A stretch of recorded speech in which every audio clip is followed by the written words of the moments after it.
Good evening and welcome to episode 38 of Loomer Unleashed. I'm your host, Laura Loomer. Here on Loomer Unleashed, we have frequently covered the political witch hunts that are being carried out against President Trump through the judicial system across our country. Yet with each week that passes, it seems that we uncover another facet of this corrupt liberal network of judges, district attorneys, and politicians. On Tuesday night, I exclusively broke the news that the daughter of Judge Juan Merchan, who is presiding over the Stormy Daniels trial, is a Democrat operative whose profile picture on X was President Trump behind prison bars. My reporting on this has now been picked up by major mainstream media outlets and countless right-wing political influencers. Many refused to even cite me as the original source, and others begrudgingly decided to talk about the story, but they couldn't resist throwing the words conspiracy theorists next to my name. Either way, this news is totally damning and speaks to a much larger issue. President Trump simply cannot receive a fair trial in New York. The Stormy Daniels hush money trial is just one of the many random court cases that Donald Trump is being forced to contend with at the moment. The campaign of lawfare against the president continues full steam ahead. This particular case is among the more absurd of the bunch. The state of New York is attempting to litigate Trump for clerical errors in his alleged payouts to various people, Stormy Daniels allegedly among them. Trump has repeatedly denied any wrongdoing and has denied having any sort of relationship with Daniels. Regardless, this is just another example of nitpicking by a judicial system that has been totally hijacked and weaponized by the left to persecute Donald Trump.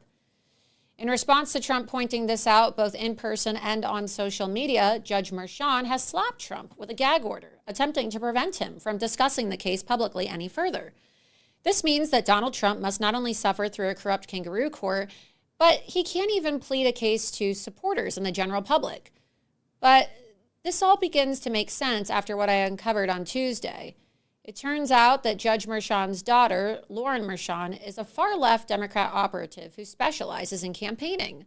Lauren is apparently the president of a firm called Authentic Campaigns. And get this, the firm is working hand-in-hand with the Biden-Harris campaign to get them elected, as well as other radical Democrats, including Adam Schiff, Gavin Newsom, and Ilhan Omar. In other words, the administration in the White House paid and has worked alongside the daughter of the judge who is attempting to put Donald Trump in jail. To make matters worse, Lauren is a frequent donor to Act Blue, a left-wing PAC/fund that disperses millions of dollars to Democrat candidates. This is the same Act Blue that enjoys raising money off divisive national crises such as the overdose of George Floyd, you know, that crackhead, and the death of Ruth Bader Ginsburg. As a final nail in the coffin, Lauren's profile picture on X was a photoshopped image of President Trump behind a set of jail bars. After I broke this story, she immediately, of course, changed it. And then she deleted her account today and locked the business account for Authentic Campaigns after I posted more screenshots. And, well, it got worse because guess what, right? She ended up locking the account of Authentic Campaigns where she's the president and a partner. Gee, I wonder why. Cover up. As was the case with Judge Engoron and his wife Dawn, as I exposed a few months ago in a similar fashion, it would seem that the Merchan family are a bunch of Trump-hating leftists who are going to use their power and connections to do the Democrat Party's dirty work. They are going to try to imprison Donald Trump if they can. And if they fail to do that, they will happily settle for siphoning off as much of his money as possible, his time, and his energy. This is the crux of a campaign of lawfare. It is impossible for Trump to ignore, and no matter what he does, he can't win because he's being denied a fair trial from the get-go. This has been the case in all of his trials over the last several months, as we have seen this play out on the national scale. This is how the game of politics is played in America now, apparently. We are beginning to resemble a banana republic more and more with each passing day. If you dare to defy the deep state or the elite of the Democrat Party, you can expect to be put through an endless series of political and personal persecutions. This, of course, is done through the alliance of leftists in the government, media, and academia who have formed a network which operates like clockwork. Together, seemingly in lockstep, leftists across these groups will move against certain people or push on certain topics. One day it will be pushing back against a Supreme Court ruling. The next, it will be attempting to stoke up racial tensions. In this case, all the levers of power that the left have in control are moving to block Trump from assuming the official nomination as the GOP's candidate and then running against Joe Biden in November and ultimately getting to the White House. You see, all of these people know each other. They do favors for one another, and they will toe the party line when necessary. Therefore, nobody should be shocked to discover that Lauren Mershon is deeply embedded in left-wing politics, has worked alongside Joe Biden, and regularly donates to liberal candidates. It should be of no surprise that her father just so happens to be the person that has been selected to hear and oversee the Trump trial. There are so many conflicts of interest here. It's unbelievable. The entire system is beyond corrupt to the point that, honestly, I don't even think that Donald Trump can get a fair trial anywhere in America. One thing is certain. He certainly isn't going to be getting a fair trial in New York under Judge Mershon. There is a young female journalist, conservative journalist, by the name of Laura Loomer. If America's men acting like Laura Loomer are probably fixed about chained herself. She chained herself.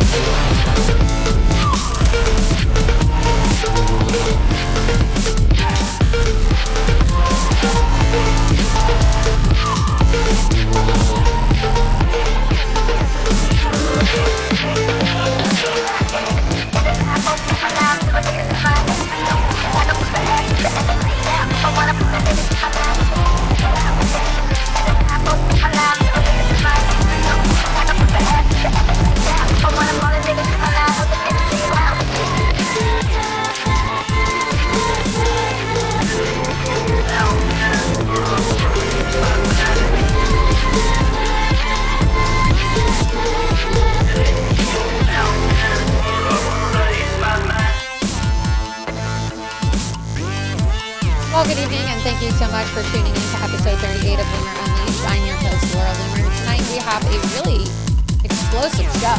We probably have a lot of reporters tuning in tonight. So if you are a member of the fake news media, welcome to the Thunderdome tonight. Welcome to Loomer Unleashed. I know that everybody has been anticipating this episode. We are also live on Rumble right now. Let me just make sure we have everything going. We have, we're live right now. We're on the homepage of Rumble, so be sure that you repost this link because we want everybody to see this explosive report tonight.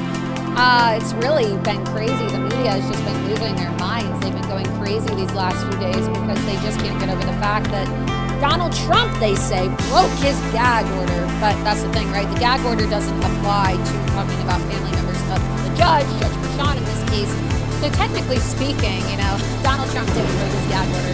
But all the media has been going crazy, and I know that those of you who tuned in to the last episode, we talked about this briefly. But since I posted this story, the media is like, oh, Donald Trump broke his gag order to share Laura Loomer's story, and, he's in violation, lock him up, get Trump, because that's all these people can talk about. But the thing is that he did not break his gag order, and he has a right to defend himself. And the fact that people want you to think in this country that we're living in that is now basically turning into a third world shithole, that's what our country is becoming, if you haven't noticed. They really want you to think that it's acceptable for the daughter of a judge who's overseeing the case in the middle of an election year for President Donald Trump to be working as a vendor for the Biden-Harris campaign, the Senate majority Democrats, the House majority PAC for the Democrats as well, Speaker Hakeem Jeffries, Cory Booker, Chuck Schumer, Adam Schiff, and a host of other radical left-wing Democrats that are anti-Trump and have get Trump syndrome. And then they think it's okay for her to be receiving millions of dollars in payment for her company, which she's the president of, Authentic Campaigns, while her father is overseeing the trial in the middle of a presidential election year. And then her father has donated to Democrats too. Nobody in their right mind and nobody who's honest actually thinks that that is a fair trial. We are living in a banana republic. This is a witch hunt. This is an absolute bastardization of our justice system. In fact, I would just call it an injustice system because who are we kidding, right? When we pretend like we are the moral police or the moral authority in the world and that we are high and mighty in the United States of America, this so-called free land that we live in, right? The land of the free, the home of the brave. Yeah, I don't think so. I don't really think so. I don't feel like a free American. I am not proud to be an American anymore since these attacks on President Trump. And I know that that might be a controversial thing to say. And I know some people will say, oh, you're taking it too far. I don't care. I'm not proud to be an American these days when we have political prisoners, okay? I'm not proud to be an American when, the United States is being accused of blowing up the Nord Stream pipeline. I'm not proud to be an American when we have invaders coming into our country getting prepaid debit cards, when we have homeless veterans that are, sleeping on the streets of America, and 22 of them are killing themselves every single day because they can't get services and aid. I am not proud to be an American when my government is sending my taxpayer money overseas to Hamas terrorists and is telling the Jewish people of Israel that they don't have a right to defend themselves. I am not proud to be an American when Joe Biden is basically inviting every single Islamic terrorist and gang rapist and gangbanger from Venezuela and every other third world country to come in and rape and kill Americans and kill off people and replace white people in this country. I'm not proud to be an American when any of that's happening, and neither should any of you. Really. I mean, you can be grateful, I guess, to be an American in some senses. I really do want to be proud of my country again, but unfortunately, I don't think that is ever going to happen until Donald Trump gets back into the White House, because America just isn't a country that I can currently be proud of. Let's pull up this clip right here. Trump is leading Biden by 5 points in a new national poll. So it's interesting, right? Because as these attacks continue on President Trump, he continues to increase his lead in the polls nationally. So here we have it. President, I don't even say former. Can we just talk about how annoying this is, right? Scroll down at the bottom. Former. Like, they never used to call any president former until Donald Trump was out of the White House. So I don't know. I've just trained myself mentally to never call Joe Biden president, and also to never say the word former, because as far as I'm concerned, Donald Trump is the legitimate winner of the 2020 presidential election, and he's the president. He's the president of the United States of America. So they say President Donald Trump is leading Joe Biden. They don't even call him Joe Biden, because why would you? I mean, like, nobody wants to give this decrepit Alzheimer's patient, any respect, because why would we give him respect? I mean, this is disastrous. The way our country is being degraded on an international scale, it is so embarrassing every single day. Comedy shows in foreign nations are literally having caricatures of Joe Biden walking around, where am I, drooling, because they see how ridiculous it is that we have a full-blown dementia patient in the White House. We're not respected by anybody. We're not. Trump is leading Biden 5 points nationally in the 2024 White House race, according to a new poll. Fox News survey released Wednesday shows that the ex-commander-in-chief, right, they always have to rub it in, right, is leading the incumbent 50% to 45% in a head-to-head rematch of the 2020 election. It represents the largest lead. Trump, 77, has had over Biden, 81, in a Fox News national poll, according to the outlet. Scroll down. Trump maintains his edge over Biden, even in a hypothetical five-way race, with third-party candidates included in the survey. 43% of registered voters indicated they would back Trump, while 38% said they would vote for Biden. Yeah, this is a big problem for Joe Biden, because you have RFK Jr., who just announced that he's running. Well, he's been running as an independent, but he just announced his VP, Nicole Shanahan, radical leftist. But there's a lot of Democrats, like 3% for the Green Party, and then 15% so far for RFK. So Joe Biden is missing out. Independent candidate RFK received 12%. Okay, that was 15 the other day. 3-point drop from November. Yep, see, I was right. 3-point drop. And Green Party and unaffiliated candidates Jill Stein and Cornel West received 2%. So, yeah, 12, 14, 16% of the vote. And that, of course, could go up. So that's a big chunk of the vote that Biden's going to be missing. The poll also found that just 22% of the respondents said they're better off now than 4 years ago. Yeah, and those people are probably all in the ground in the cemetery because nobody in their right mind is actually going to say that we're better off than we were 4 years ago. More than half the respondents said they were worse off. Yeah, because everybody who's honest, even people who, I don't know, were anti-Trump before are now coming to their senses, and they now realize that we're not better off than we were 4 years ago with Donald Trump. So Trump needs to get back into the office, or else this country is over. More voters trusted Trump over Biden on issues related to immigration by 18 points and the economy by 15 points. Speaking of immigration, we tonight are going to have Peter Brimlow, who, of course, is the founder and editor of VDare. He's going to be joining me momentarily in about 10 minutes or so, so stay tuned for that. He, of course, is an immigration expert, but he's also a victim of lawfare by Letitia James as well. And so his company is under attack. They focus on exposing the invasion of our country. And of course, we see the invasion of New York City with all these migrants. And Peter is now being attacked by Letitia James, and she's trying to bankrupt him and his family. So you're going to hear from somebody else who's been demonized as a so-called white supremacist, a Nazi.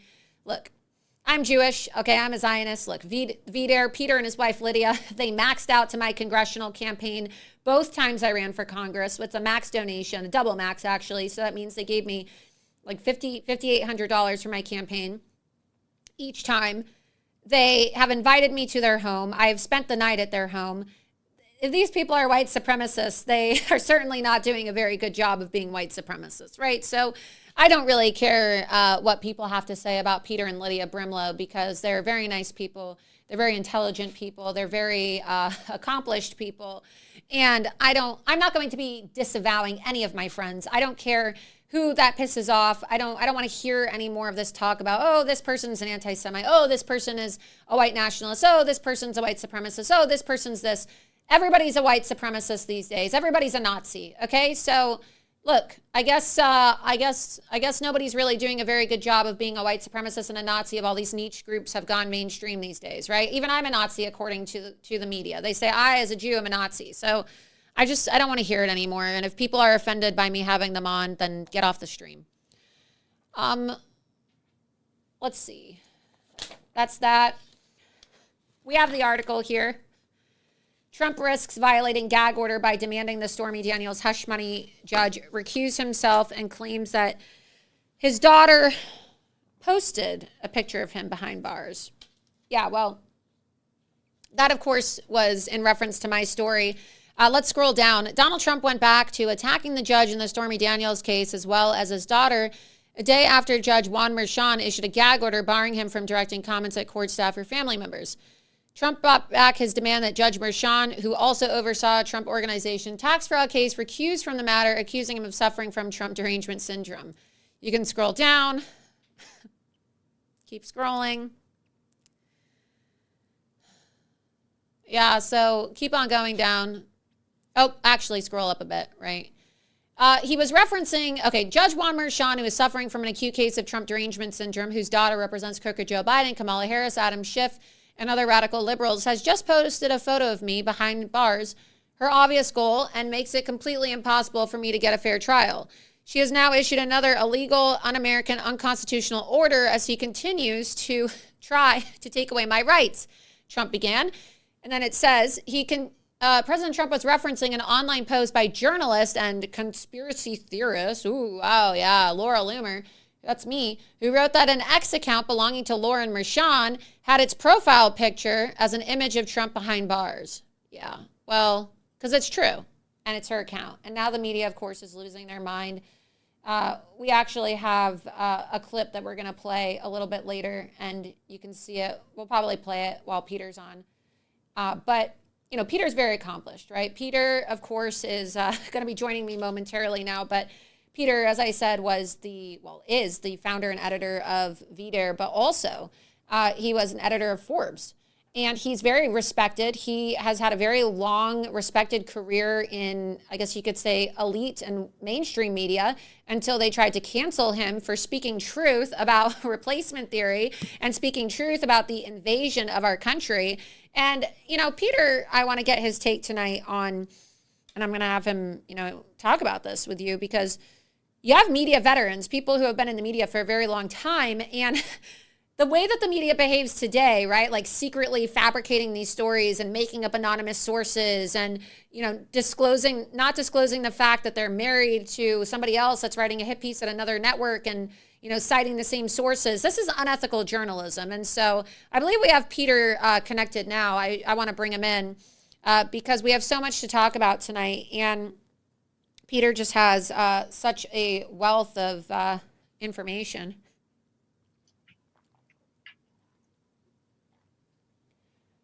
Get so thirsty, so out of breath, talking nonstop. I've been on the phone with reporters all day because they all call me. They're just blowing up my phone all day. They're so obsessed. They're so obsessed with the fact that, Donald Trump likes me and that he shares my posts. I don't work for President Trump, right? But the media just loses their minds. And they were spreading all these conspiracy theories today saying that Donald Trump was going to make me the Secretary of Homeland Security and all these crazy lies that we're going to be talking to. I honestly wish that Donald Trump would make me the Secretary of Homeland Security so that I could help him carry out his mass deportation plan. Maybe I should get a whip, right? Maybe I should get a whip and whoosh, out, go back to where you came from. I don't know. Let's see if Peter Brimlow thinks that's a good idea. Joining me now on Loomer Unleashed is the founder and editor of VDare and immigration export extraordinaire, Peter Brimlow. Peter, welcome to Loomer Unleashed tonight. Thank you for having me on, Laura. Yes, it's a pleasure. Blue really suits you, by the way. What'd you say? Blue really suits you. Oh, thank you. Yeah, it's a little warm, though. I don't know if it's just me. Maybe we ought to get the AC on here. It's a little warm, but I don't know. I can never tell if it's too cold because I run cold, right? So I always wear a long sleeve. But then I just get so fired up and so passionate about what's going on in our country that I just feel like I'm overheated. And then people say, no, the AC is on 65. It's just you. So I just get so hot, because how do you not get so enraged about what's happening in our country right now? And that's why I brought you on tonight, because I want to talk to you about multiple things. Obviously, we see President Trump in the middle of lawfare. He was just in New York City today for the wake for Officer Diller, who tragically, although the media doesn't want to report it, was murdered by an illegal alien, career criminal. And of course, they just want to say, this officer died in the line of duty. He was shot. Well, shot by who? An illegal alien, that's who. And you, of course, have been documenting this invasion for quite some time with your wife at VDare. And as a result of your impeccable research and impeccable reporting on the invasion of America and the great replacement of people in our country and white genocide and all these important topics that the media just doesn't want to talk about, you and your wife have found yourself under threat of bankruptcy through this vicious lawfare attack by Letitia James, who is also attacking President Trump. So perhaps you can speak on that, and then we'll get into the rest of these topics as well. But you know what it's like. Absolutely, Laura. I run vdare.com, which is there's a 501c charity behind it called the VDare Foundation. And very unfortunately, more than 20 years ago, when we first got it started, it was registered in New York State. We've never worked in New York State. We've always, and we're now in West Virginia. But about almost 3 years ago now, we suddenly were faced with a series of massive subpoenas from the Attorney General, Letitia James, and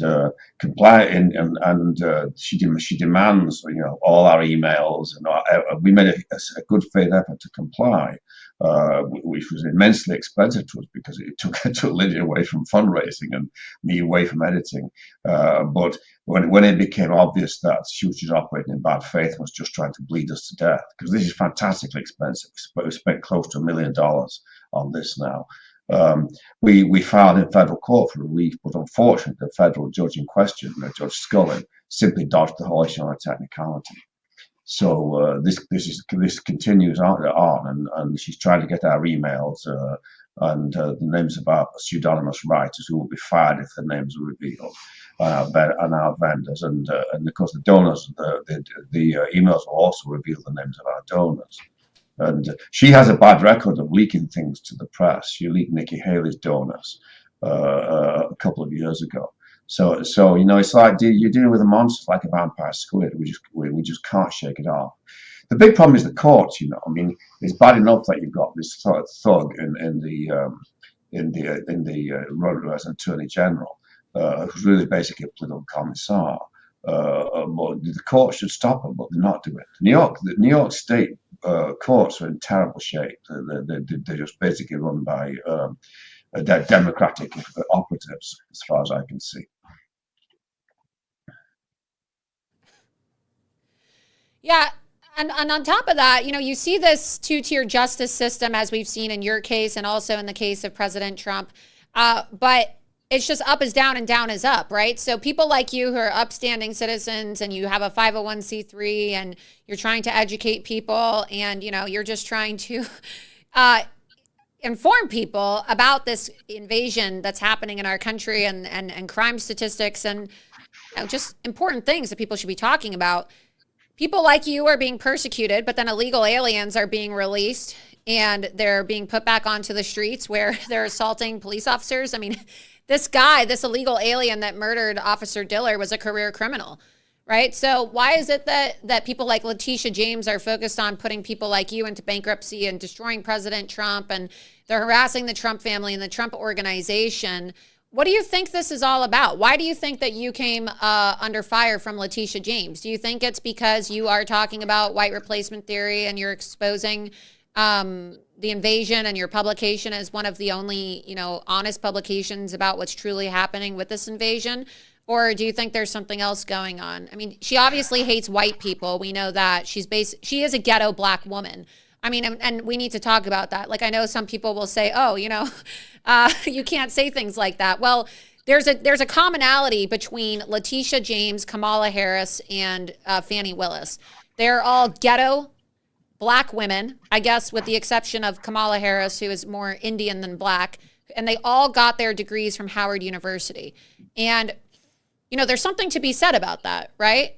And I know that I'm going to come under fire for saying this, but personally, I think that I don't care, though. Like they'll say, oh, Laura Loomer calls. Yeah, they are. They're ghetto black women. They're trap queens, as I like to call them. I don't care who that offends. But it seems to be like a commonality here with these historically black colleges, right? These universities. I don't think it's a coincidence, right? That these DAs, the vice president, and the attorney general, they have no sense of ethics. They have no sense of decorum. They have no sense of right or wrong. And they're getting their degrees from Howard. I mean, it just goes to show you, too, how toxic DEI has been for our justice system here in America, where they want to try to give black women in America an upper hand, right? Maybe some of these women don't even really deserve an upper hand. They don't really deserve to exceed educationally. They don't really deserve to get a degree because they don't necessarily, I'm not speaking for all black women. I'm saying in the case of people like Fani Willis and Kamala Harris and Letitia James, they're not exactly displaying the merit worthy, right, of being in these positions. And so do you think that there's an element of DEI gone wrong that is to blame for the way that people like you and Donald Trump are being targeted? Because it's the elephant in the room, Peter, that nobody wants to talk about. These are three angry black women who are clearly targeting successful white men. I think that one of the big problems we face right now is it's not possible to run a first world justice system through third world people. I mean, the culture of the third world is so different than the first world.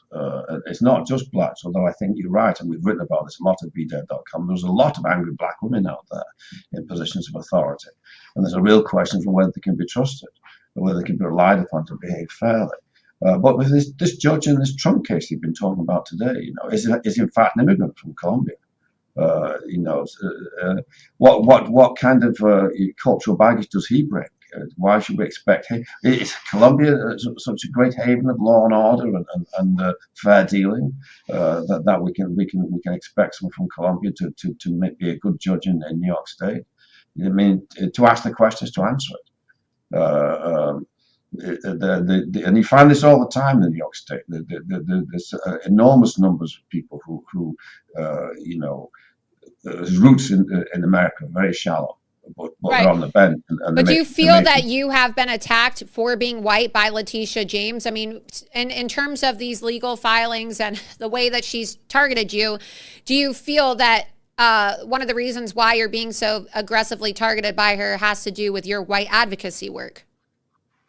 Yeah, I think that's very clear. I mean, the first subpoena we ever got, what they did first of all was subpoena Facebook to get all our records from Facebook. Now Facebook had purged us back in 2020, and we never made any money through Facebook. But typically, when the subpoena to Facebook, which Facebook told us about, came from the hate crimes division. They apparently think that we're involved in the hate crime business. And that's another point we should make. You mentioned earlier lack of ethics. They're supposed to tell you when they try to subpoena Facebook, well, they didn't. They've consistently broken ethical rules in dealing with us.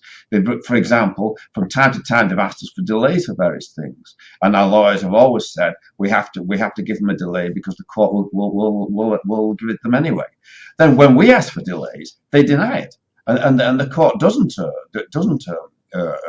enforce a delay. So this is extraordinarily hard on our lawyers. It's one of the things about the current situation. It's very, very hard if you're distant to get lawyers because all this stuff about how John Adams defended the British soldiers in the Boston Massacre, Right. even though it was patriot, that's all gone down the toilet.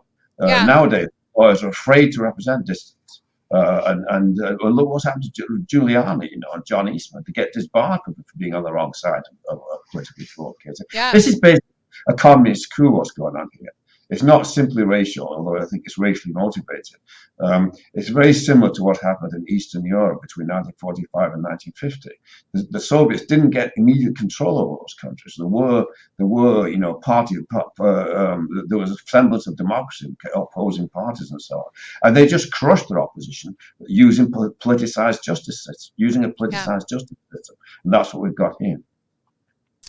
So where do things currently stand with your case? Honestly, we're in very bad shape right now. We had a ruling yesterday from Alison Krauss, Judge Alison Krauss, who's the daughter of Persian immigrants, basically demanding that we produce all our emails. The writers, she's said, do not have to revealed, but at the same time, if we don't redact our emails, all our emails going back to 2016, their names were revealed anyway. It's going to cost us between $100,000 and $150,000 to redact those emails. But what do they want? I don't understand. What exactly are they trying to find? Why do they want your emails so badly? It's a huge fishing expedition. They have told the court at one point, as you know, Laura, because you've been here, we in West Virginia, we own the Berkeley Springs Castle, which is in Berkeley Springs, West Virginia, in the Eastern Panhandle, just 2 hours from DC. And we bought this castle because we've been absolutely unable to hold conferences.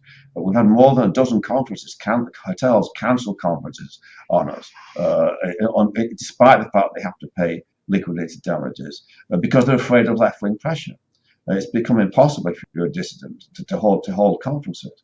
And so what we did was we bought our own conference space and spent a lot of time refurbishing it.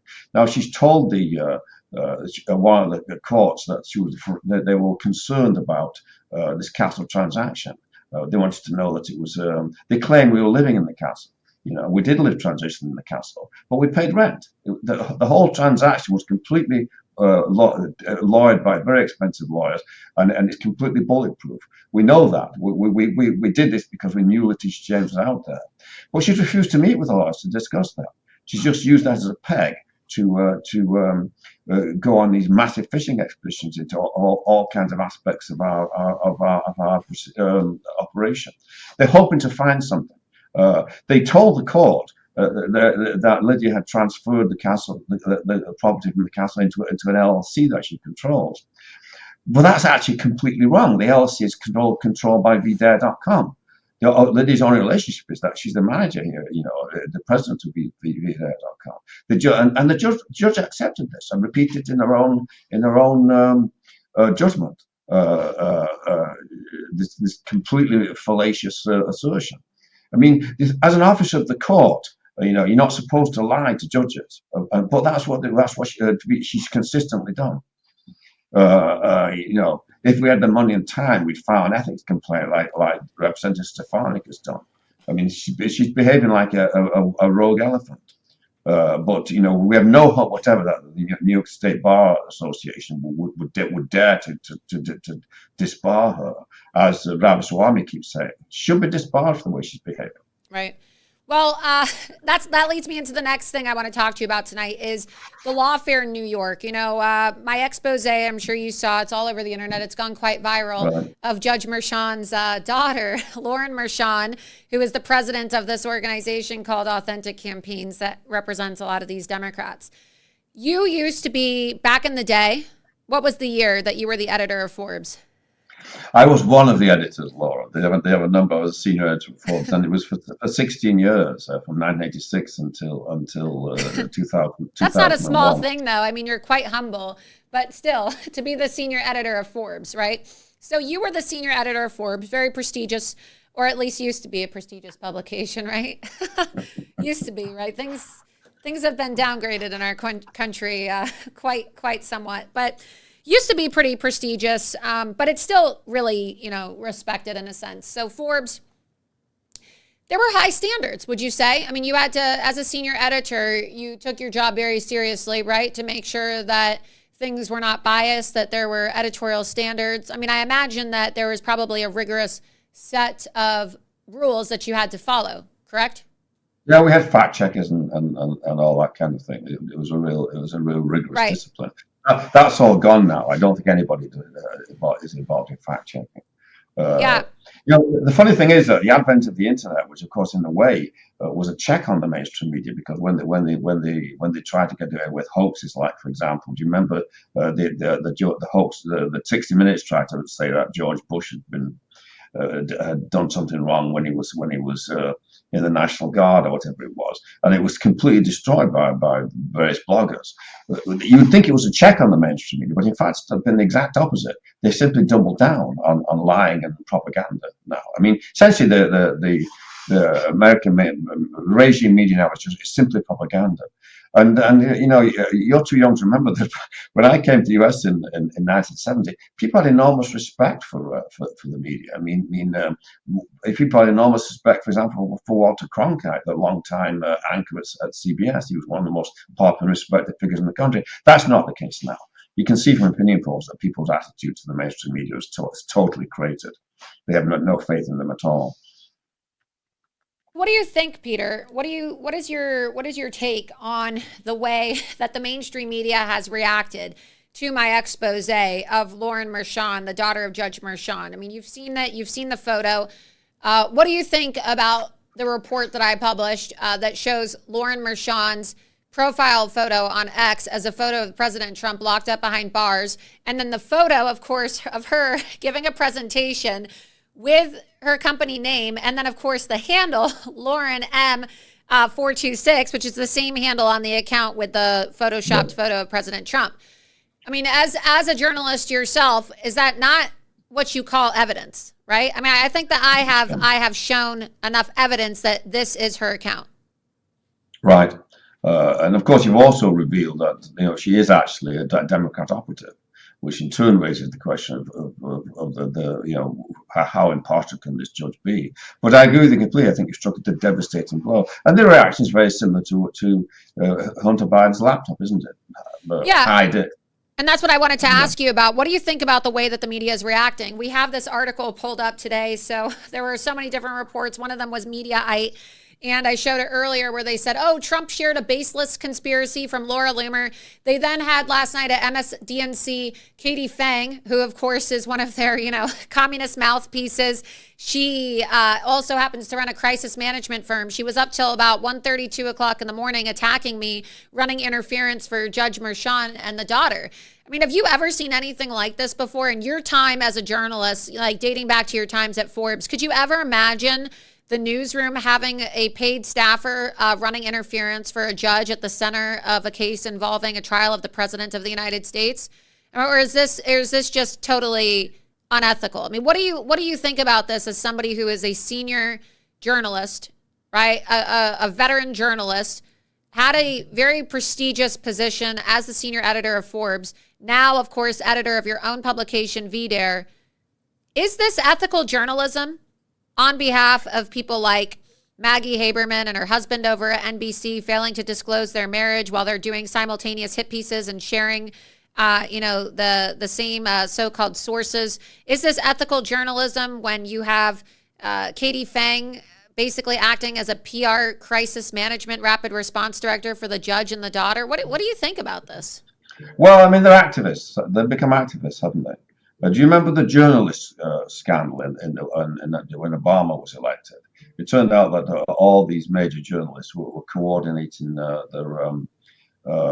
coverage of Obama. in this listserv group that they were running.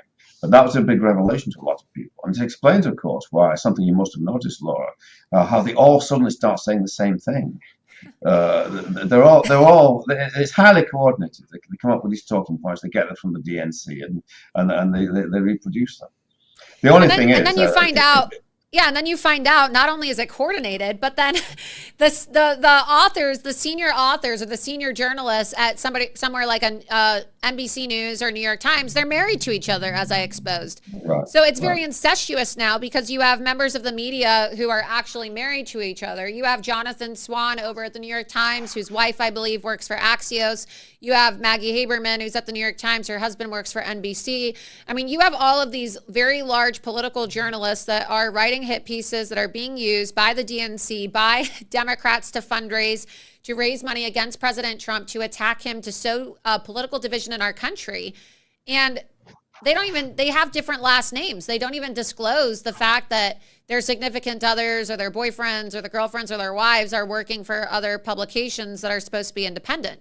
And when you realize that they are married to each other, it's exactly what you said. They're all the same. They're not really independent. There's no difference between NBC and CNN or CNN and the New York Times when quite literally these people are all in bed with each other, figuratively speaking and literally speaking. Right. That's right.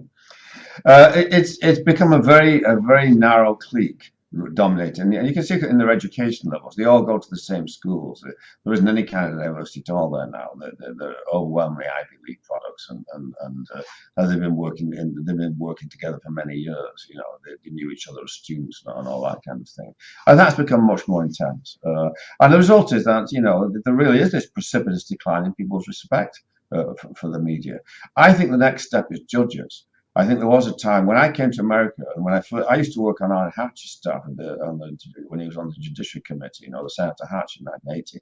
At that stage, people really did think that judges were sort of impartial, and as long as they were, credentialed and hadn't done anything obviously wrong, and had a judicial temperament and so on, they should be approved. And it took the Republicans a long time to realize that Democrat judges had become activists.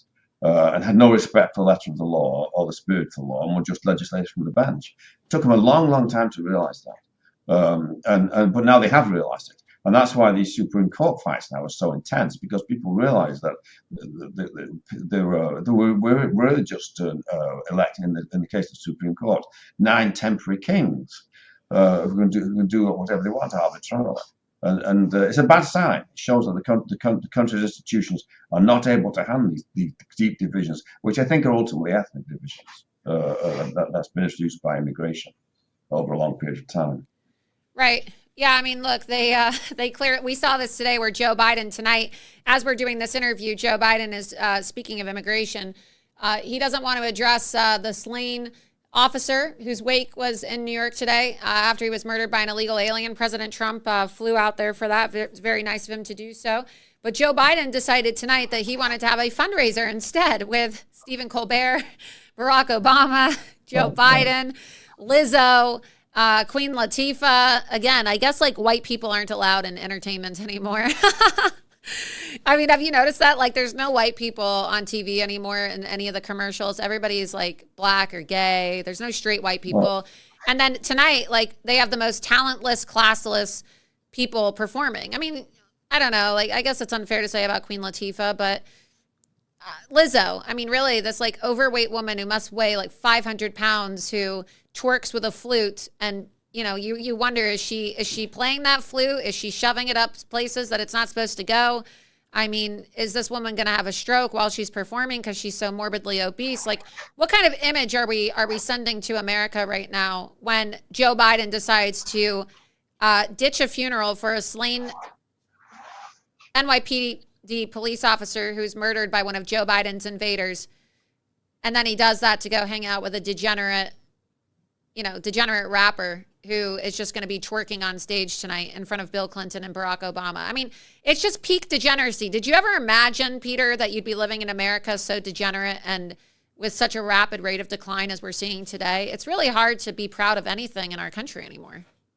I came to America because in 1970 because I was at that point very deeply. First of all, I thought Britain was doomed, and secondly, I was extremely concerned about the Cold War, and I really admired the stand that America took on the Cold War. I'm not one of these people who thinks that the Cold War didn't exist and Reagan that didn't do anything. He won the Cold War by and by forcing the Russians to spend more on defense, and ultimately they capitulated. Their system collapsed. Well, that was then and this is now. And now we have a whole range of new problems. And ethnic division is imported ethnic division, ultimately stemming from the '64 Immigration Act, is one of them. It's extremely serious. And the ethnic balance of the country is tipping very rapidly. If you look at the structure of the parties, you'll see that these parties, the Democrats and Republicans, they really have nothing in common ethnically. I mean, the Republicans are overwhelmingly white party. White Americans migrated to, which is to say America. When I came to this country, it was 90% white. It's migrated to Republicans. And the Democrats are at the coalition of the fringes, various ethnic minorities and so on. I think that the older generation of Democrats, people like Biden and to some extent, and Nancy Pelosi and so on, one of the reasons why they have these very old leaders is that they're afraid to take the next step and become an openly non-white party. Right. They know that that's not going to do them any good. I mean, this where I'm living now in West Virginia, this was a rock hard Democratic state. Carter beat Reagan here in 1980. Now it's overwhelmingly Republican. Trump carried Morgan County, which is where Berkeley Springs is, by more than 50 points. Well, it's also extremely white state. And it's a very poor state, by the way, for a number of reasons. But they've left the Democrat Party. It's not that the Republicans have done anything for them. It's just that they can't stand the Democrats anymore. And it's going to be very, very hard to hold that party together, because I think we'll see a continued movement of whites out of it. Yeah. Well, Peter, is there anything that you're working on that you wanted to tell the viewers of Loomer Unleashed about? I know that you're in the middle of this law affair with, as I like to call her, New York's trap queen. I call them all trap queens. I have no respect for any of them. You know what a trap queen is, right? Of course I don't. I'm completely out of touch with popular culture. Yeah, well, that's what I like to refer to Letitia and Fanny as. But what else? What are you working on? People can obviously follow your work at VDare. VDare.com. And what are you working on right now aside from fighting the lawfare brought upon you by Letitia James? Well, one of the things that we do at VDare, and it's sort of a line extension from the immigration issue, but I got so annoyed by the mainstream media's successful campaign of lies about black on white crime. You realize, that the apparently opinion polls show that vast numbers of people think that thousands of unarmed blacks have been killed by policemen every year.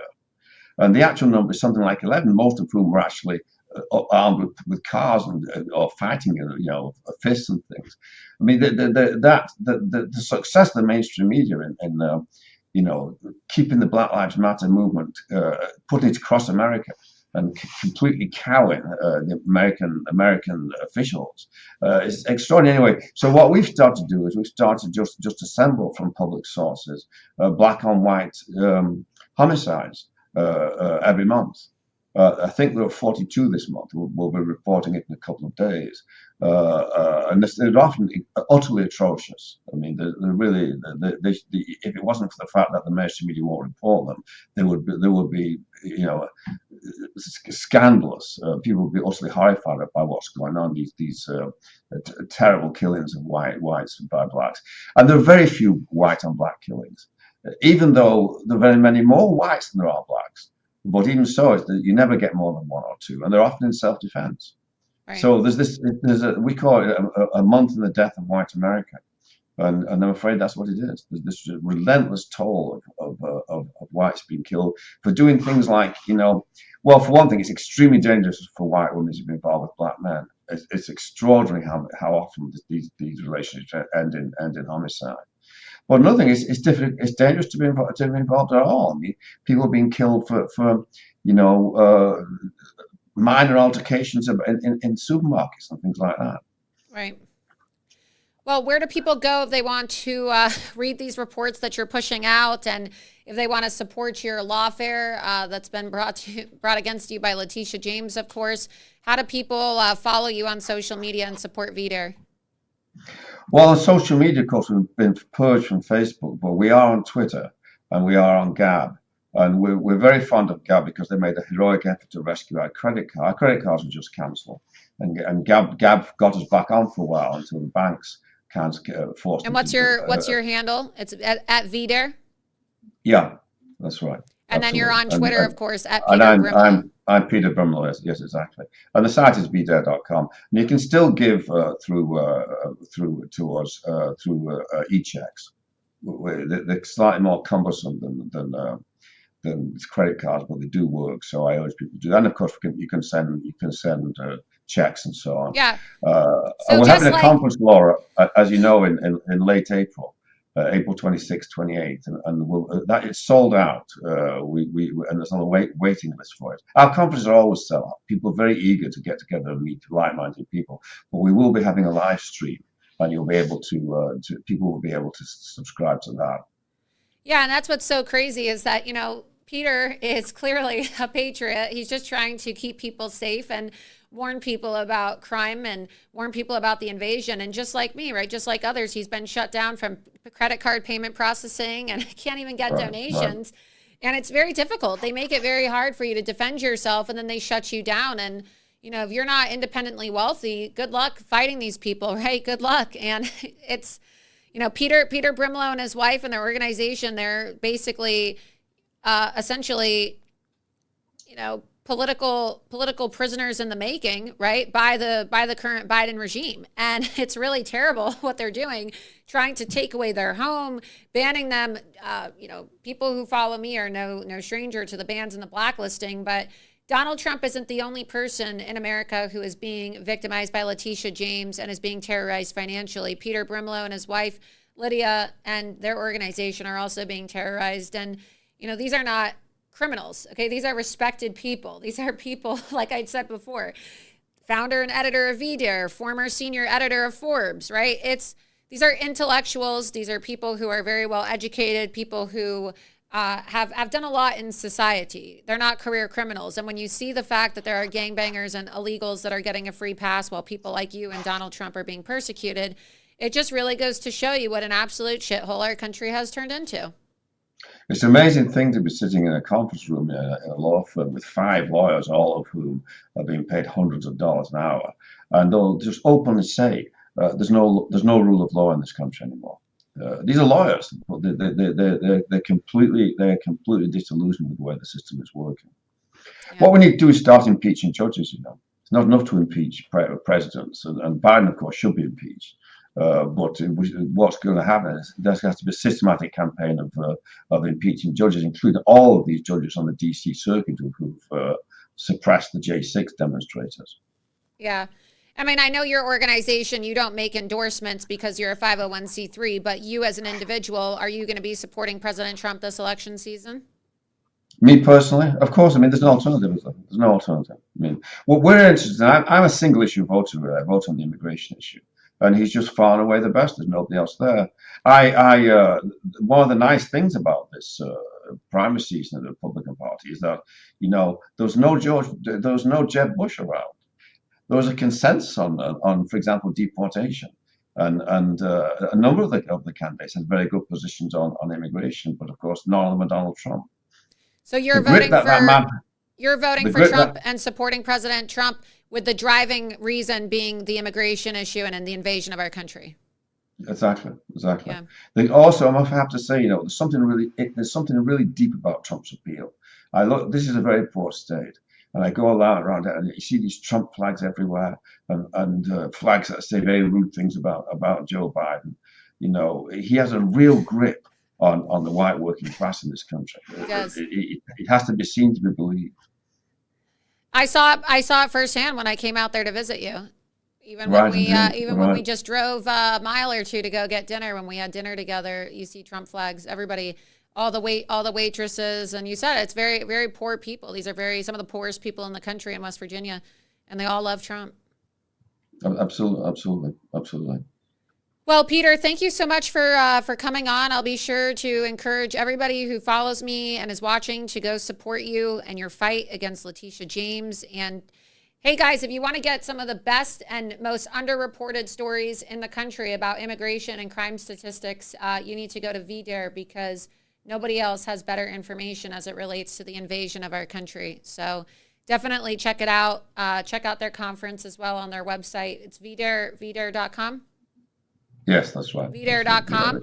Check it out, you guys, and be sure that you support them because, you know, they want to silence people. They want to accuse everybody of being a white supremacist and an extremist who's raising awareness about this. And this is why one of the reasons why I'm making my documentary, Peter. I have a documentary coming out called The Great Replacement. I just went down to Panama, and I'm going to be coming out with a film exposing how we are funding the invasion by paying different NGOs, especially religious NGOs, that are facilitating the invasion of our country. So I look forward. But you have to ask yourself, Laura. We can send troops half around the world to Afghanistan and so on. Why don't they simply seize the Darien Gap? It's a very small area, right? This or just area, take back the canal. Why don't we just take back the exactly. Panama Canal?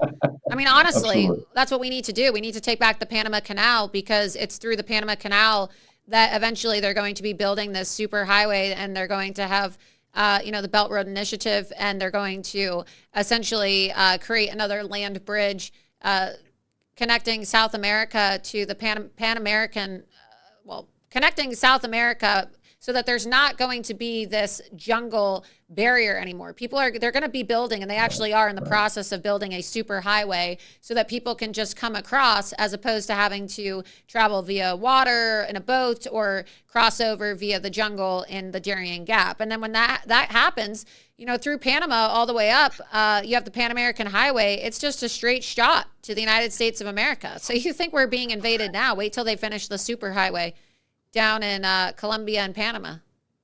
Exactly. So, well, Peter, thank you so much for coming on. I really appreciate it. And we'll be sure to have you on again soon. And best of luck in all of your law affair as well. But I believe that you guys are going to be victorious, and I wish you the best. Come and see us again, Laura. You become a speaker at one of our conferences. I would love to. Yeah, maybe Great. when the film comes out, we could do a screening of it at the castle. That's a great idea. We'd love to do that. I would love to. Yeah. Thanks so much. Yeah, of course. I'll talk to you soon. Thank you. Thanks a lot. Bye-bye now. Thank you. Well, that's Peter Brimlow. He's wonderful. You definitely should all check out VDare.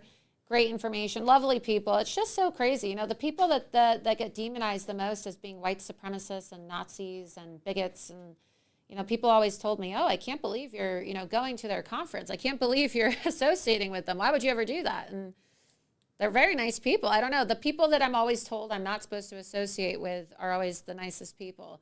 And then the people that are platformed and are making the most money, ironically, in the right-wing movement are the biggest assholes and the most disloyal people. So it's interesting how that works, right? Like I'm telling you right now, the so-called extremists are the nicest people I've ever met in my life.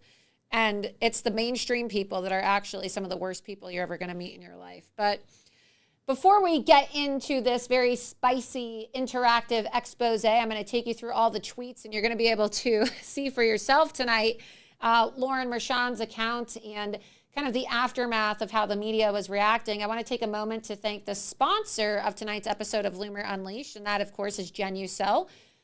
Whether you have 3 minutes in the morning or 30 minutes, make sure that you keep your face wrinkle-free. Introducing the Gen 90 treatment. It's a new instant wrinkle treatment from Genucel. Gen 90 instantly reduces the appearance of wrinkles anywhere you use it. You can see here on their website, genucel.com. You can use this product around your eyes, around your forehead, your crow's feet, laugh lines, and even on your chin, and it starts working in seconds. So you're never going to have to worry about your skin or your confidence again. Before I came in tonight, I actually put their anti-wrinkle treatment on my face. You can see it at the bottom of the screen there. That's the big circular bottle. I put that on my face every day, and then I put my makeup on. So that's what I use. I also use the Gen 90 treatment, but I don't use all of the products every day, but I definitely use the anti-wrinkle treatment. I really like it. Gen 90 technology is luxurious, nourishing, and silk smooth. And best of all, it starts working in seconds. I know because I can feel it every single time I put it on my face.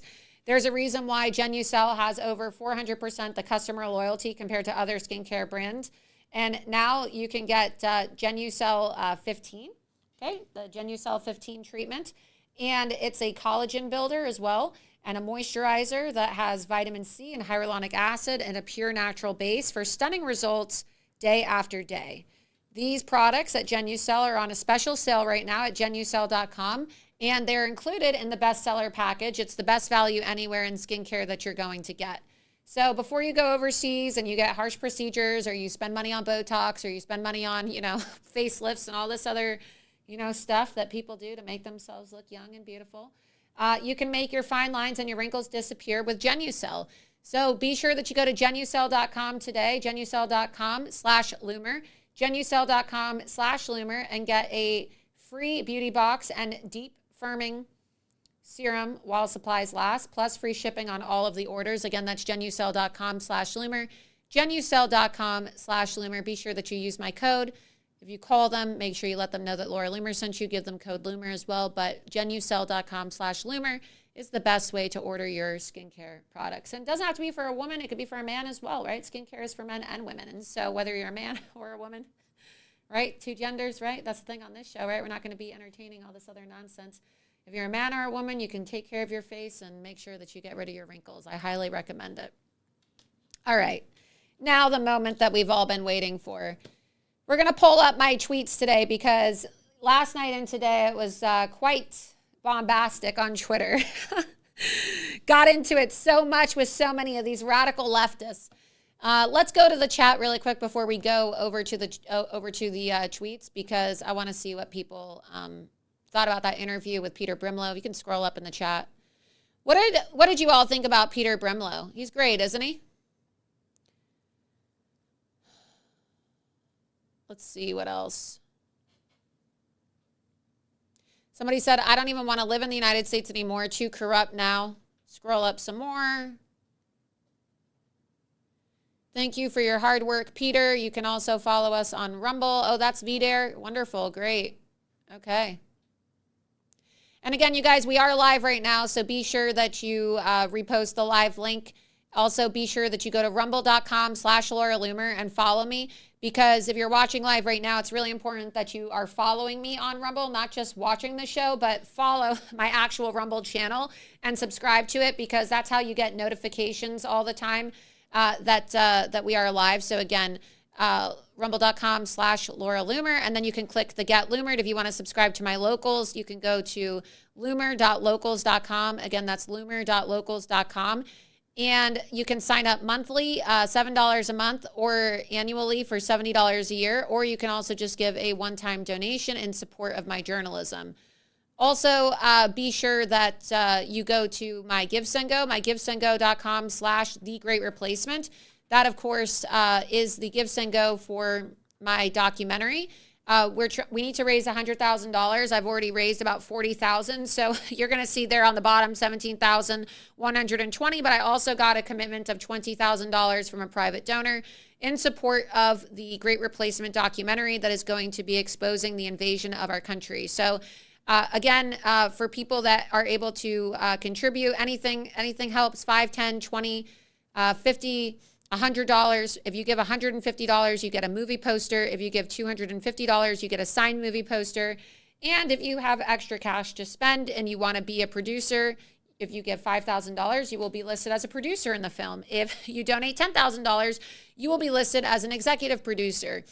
We are going to be going on tour across the country with the film as well, to major cities. And so the sooner we're able to raise the funds, the sooner we're able to accomplish all of that. So please, anything helps, right? If a few thousand people donate $5, $10, right, we'll be able to reach our goal very soon. So please, it's givesendgo.com/The Great Replacement, and you can donate anonymously too if you're worried about people finding out who you are. So that's fine. Let's go back to the chat. All right. Let's see what people are saying. Yes, I support Peter Brimlow and Jared Taylor. We got to get Jared Taylor on the show, too. I'm going to get Jared on. I love Jared Taylor. He's so great. He is such a nice guy. We're going to have Jared Taylor on soon. Let's see. Hey, Laura, would you want to be Trump's press secretary? Yeah, that'd be nice. I would like to help President Trump do a lot of things. We'll see what happens. Let's see. We will see what happens.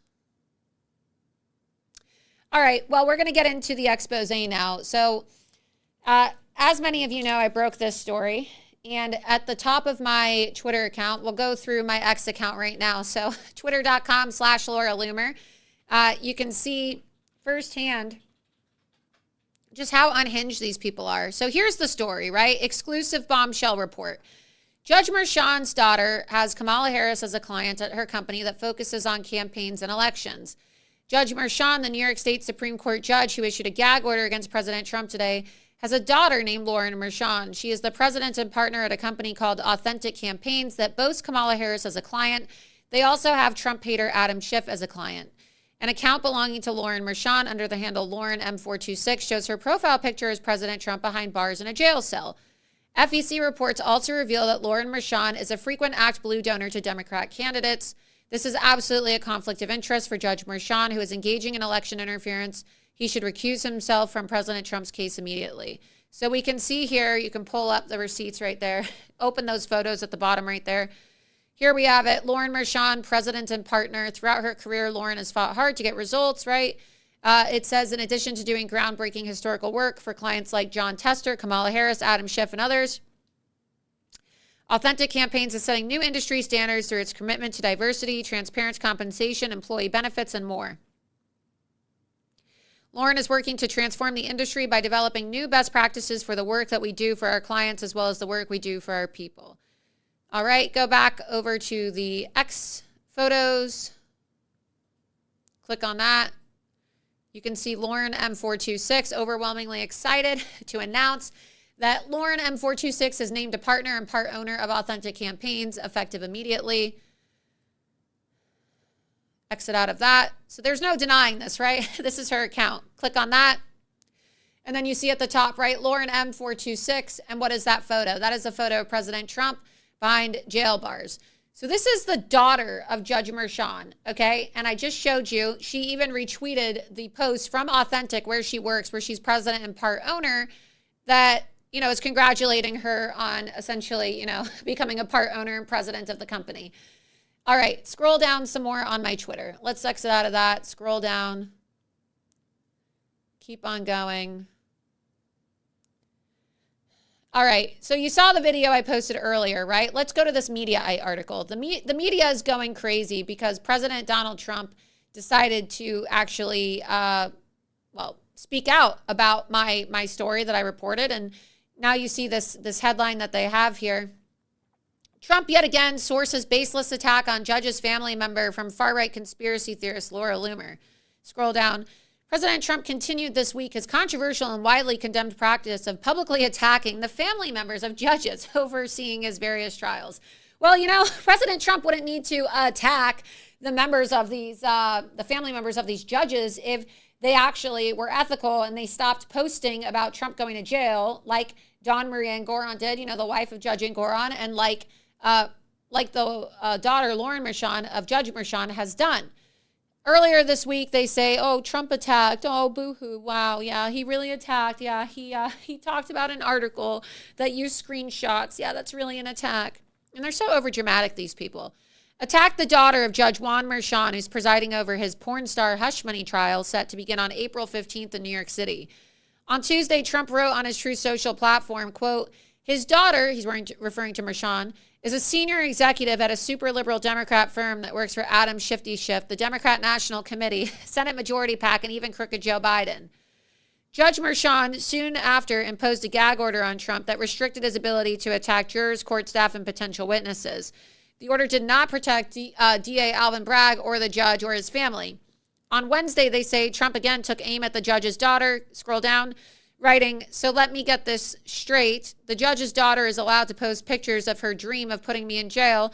The Manhattan DA is able to say whatever lies about me he wants. The judge can violate our laws and Constitution at every turn, but I'm not allowed to talk about the attacks against me and the lunatics trying to destroy my life and prevent me from winning the 2024 presidential election, which I'm dominating.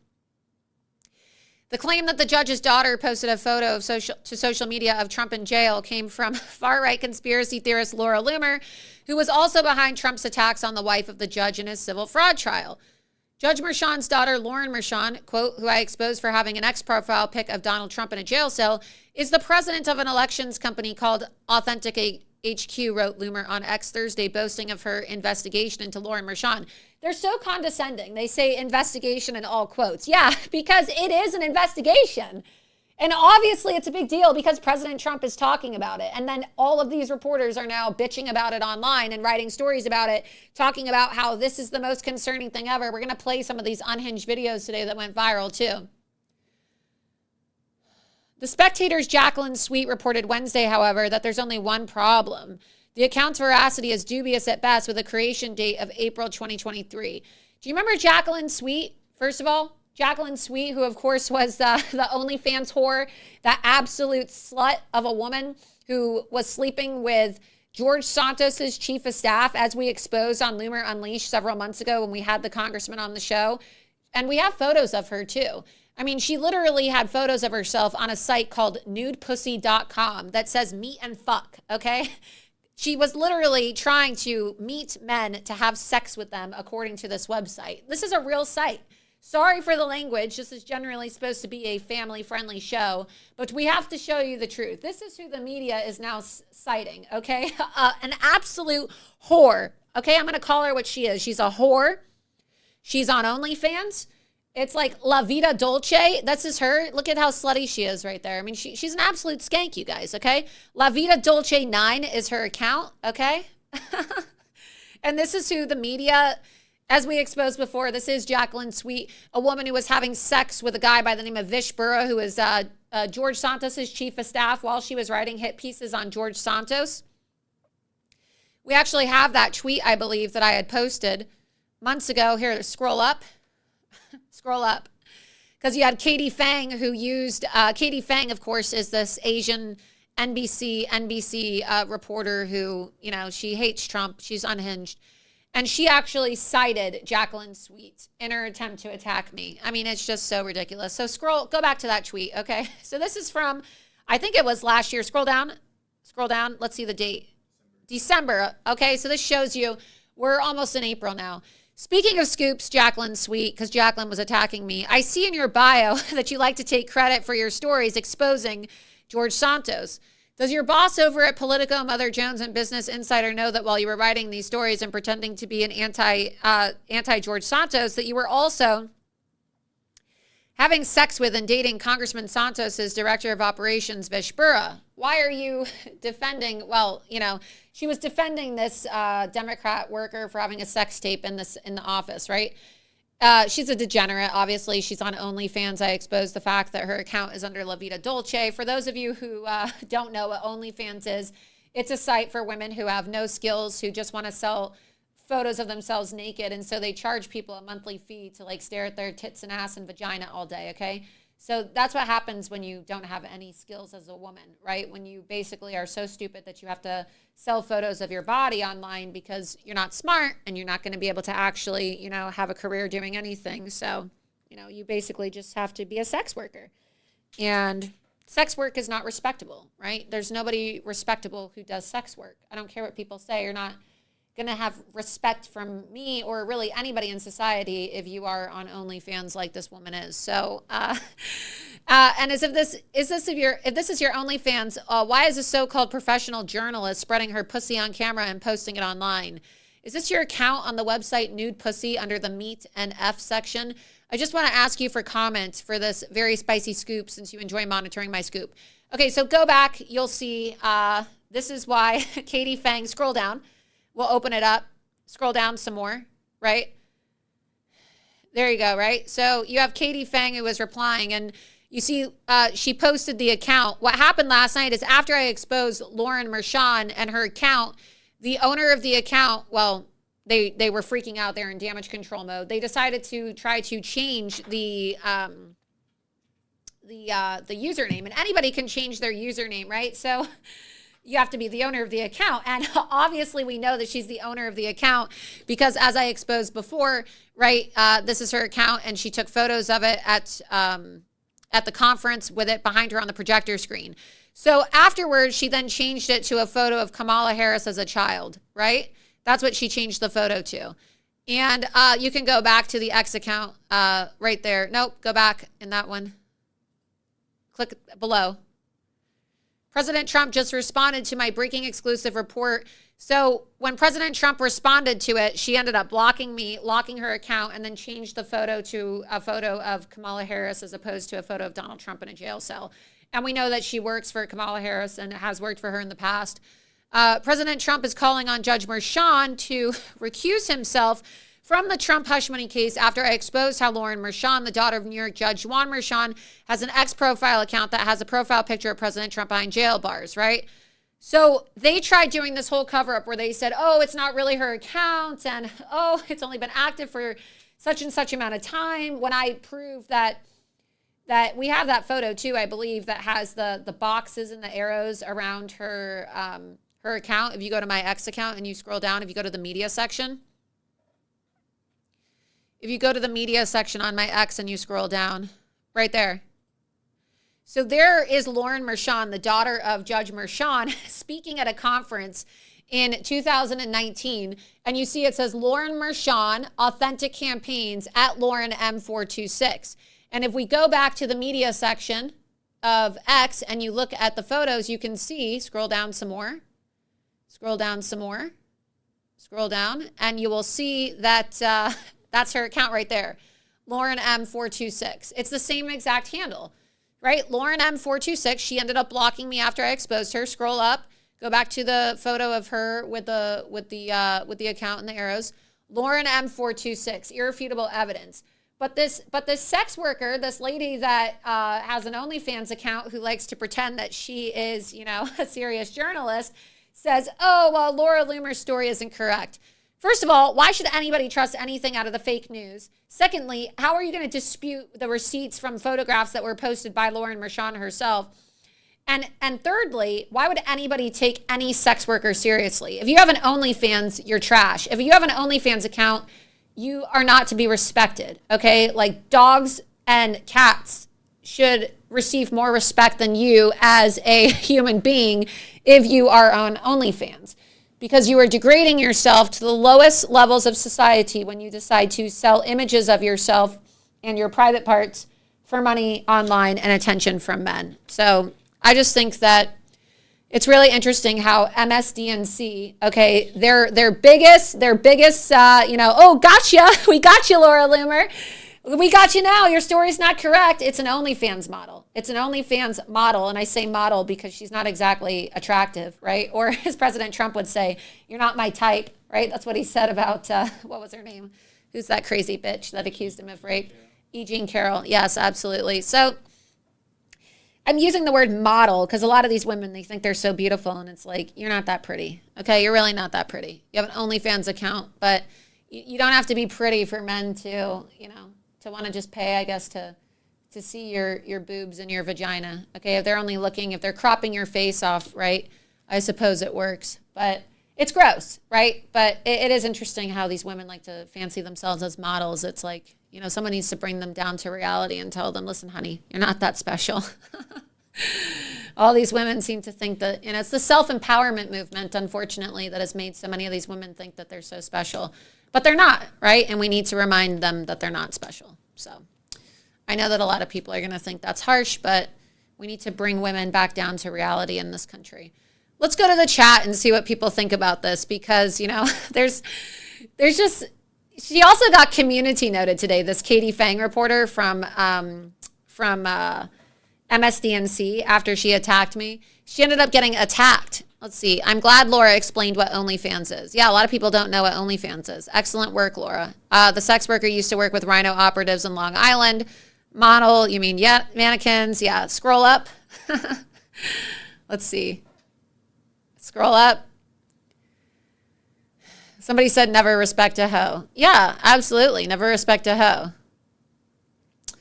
Absolutely. That woman, Jacqueline, wrote like 100 articles on Santos. Yeah, while she was having sex with his chief of staff, too. I mean, how unethical. But this is the woman. Like, they couldn't find a serious journalist to actually write a hit piece about this. aside from Maggie Haberman's husband, but Maggie Haberman can't be taken seriously, and neither can her husband, because, Maggie Haberman wrote a book about Trump where she called him a con man, and she's obsessed with him. She has Trump derangement syndrome. I mean, she literally became the poster child for this. And I exposed this as well. We can pull that tweet up as well, the tweet about Maggie Haberman as well, and then the news article. So one of the articles that came out where they tried to say that the story, and they haven't proven anything wrong, by the way. Nobody's been able to dispute this. Again, you guys, we are live right now, so be sure that you are reposting this live, because we're live on Rumble, and we want to make sure as many people as possible are watching this stream. They haven't been able to debunk it, right? That's why today, after I posted even more receipts, they kind of went quiet, right? Because the media now realizes, oh shit, Laura Loomer exposed the OnlyFans slut that we had write the hit piece at Spectator, and we can't be taken seriously if we have a woman that was having sex with the chief of staff of George Santos to write hit pieces on George Santos, writing this hit piece about Laura Loomer and President Trump and saying that the story is not legitimate, even though I provided screenshots. And then also, on top of that, let's pull up the NBC hit piece as well. Trump ramps up. If you scroll down at the bottom right there, you got it? Let's get that pulled up, because it's a lot to follow, and people are like, wow, this is really hard to follow. You have to see just how dishonest this is. And then after you get this article up, let's get the tweet up about Haberman too, so that we can show people in real time. Yeah, that's it right there. Okay, so we're going to go through this in real time. A lot of you don't know who Maggie Haberman is, okay? She's a bitch. That's all you need to know, okay? She's a talentless anti-Trump bitch. And I would be working for President Trump right now if it wasn't for that nasty hit piece, right? And as many of you know, President Trump hired me in his office in March of 2023. He was very impressed by my investigations into Ron DeSanctimonious, and he called me one day and he said, I want to meet you. I think you're amazing. You're very talented. I think that you are destroying Ron DeSantis. Come to Mar-a-Lago. I want to meet you. So I went to Mar-a-Lago, and I had a private meeting with President Trump, and it was supposed to be very private. I wasn't supposed to talk about it with anybody. I didn't talk about it with anybody, for the record. And then, right, he ended up hiring me on the spot, and he goes, wow, you're brilliant. Oh, Laura Loomer is so much smarter than so many of the other people that I've had work for me in the past, right? And he's saying this openly in the office in front of everybody, right? Everybody could hear it. I don't know. Maybe some people got jealous. I don't know. But that's not my problem, right? It's not my fault. It's not my fault. I'm good at what I do. So President Trump starts talking, and he goes, wow, Laura, you're just so brilliant. And I won't say which staffer he pointed to. He goes, oh, isn't she just great? Isn't she just wonderful? We got to hire her. Let's make sure that we hire Laura. Let's get Laura hired. Oh, she's so much smarter than a lot of these other people that I've had work for me in the past. I swear on my own life, that's what Donald Trump said. Okay? So he says this, and I'm supposed to go work for him. They give me a start date that I'm supposed to start working. And then, he gets indicted. And then all of a sudden, right, it's kind of like radio silence. And I was like, all right, well, it's probably just the indictment, right? People are busy.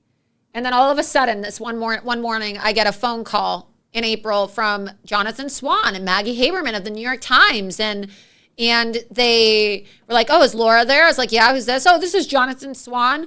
Maggie Haberman and I are going to be publishing a story today about how Donald Trump wants to hire you. We can even pull the story up, right? So people can see. Because a lot of people don't know about this. A lot of people don't know what happened. And it really pisses me off, right? Because everyone's always like, oh, you should be working for Donald Trump. You're so great at what you do, right? And Matt, like, see that article? Like, I know that I just think that this woman is one of the most disgusting women on this planet, Maggie Haberman, and she's going to get the karma that she deserves someday. Someday. She really is, and she deserves it, and she has it coming too. That's not a threat of violence. I'm just saying that she's going to get some kind of professional karma. Hopefully she gets laid off and she's homeless. I wish the worst for her. I hope to find her bankrupt and homeless, sleeping on the streets of New York City one of these days, because that's how much I hate this bitch. But here's the article. Trump wanted to hire Laura Loomer, anti-Muslim activist. The former president's aides feared that hiring Miss Loomer, who has a long history of bigoted remarks, would set off a backlash. That proved to be correct. So you can scroll down and you could see Maggie Haberman, Jonathan Swan, just like I said, April 7th, 2023. Former President Donald Trump recently told aides to hire Laura Loomer, a far-right and anti-Muslim activist with a history of expressing bigoted views, for a campaign role, according to 4 people familiar with the plans.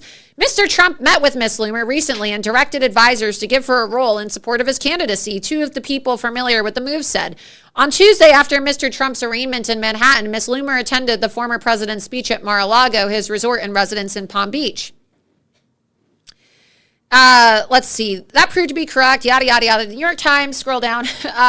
Report on the potential hire ignited a firestorm among some of Mr. Trump's most vocal conservative supporters. And by late Friday, a high-ranking campaign official said Ms. Loomer was no longer going to be hired. Reached by phone on Friday morning, Ms. Loomer said, out of respect for President Trump, I'm not going to comment on private conversations that I had with the president. The president knows that I've always been a loyal Trump supporter, and that I'm committed to helping him win re-election in 2024. He likes me very much, and it's a shame that he's surrounded by some people that run to a publication that is notorious for attacking him in order to try to cut me at the knees instead of being loyal to President Trump and respecting their confidentiality agreements. So, yeah, like they confirmed it. Trump hired me in his office, and then it was killed off. And then you see, go back to, well, keep that open a new tab, where you type in Maggie Haberman, Trump Loomer, or something like that. And you can see Maggie Haberman takes credit, right, for nuking Trump's hire. Click that article. Of bigoted Laura Loomer. New York Times correspondent, best-selling author, and CNN analyst Maggie Haberman took credit for nuking ex-President Donald Trump's hiring of Laura Loomer, described as an anti-Muslim activist with bigoted views. So Haberman, who is considered to be an expert on Trump with deep experience, reporting on the subject in a network of Trump world sources that give her up to the minute insights, broke the news that Loomer was on track to land a job with the Trump campaign at the candidate's urging. Let's be honest. If Maggie Haberman is anything, she's not an expert. She's not a respected journalist. She's a cunt. Okay? And words have meaning. And I don't care who that offends. Okay? Maggie Haberman is the absolute definition of what it means to be a cunt. In the Webster Dictionary, next to the word cunt is a photo of Maggie Haberman's face. That's what this woman is. It's tortious interference, what she did. And I don't have respect for her. And like I said, I am going to throw a party the day that that woman gets the karma that she has coming her way. Why do I mention Maggie Haberman? Well, go to the article that came out on NBC News.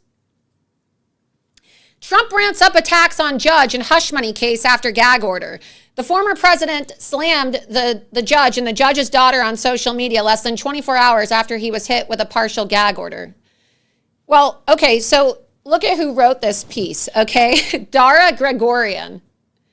Who is Dara Gregorian? Who's Dara Gregorian? Well, Dara Gregorian, as I exposed, is the husband of Maggie Haberman. So you see how deceptive these people are? You see how deceptive they are? Here he is, right? Dara Gregorian. Doesn't look very Jewish to me. You know, Maggie Haberman says she's Jewish and that she raised her kids Jewish. I don't know. I don't even think she married a Jew. It doesn't look like a Jew to me. I don't know. It looks like Armenian or something. I don't know. I don't know if he's Jewish or not. I don't know. But it is really strange to me that, you know, some of the most toxic people in our media landscape happen to be these progressive leftist Jews.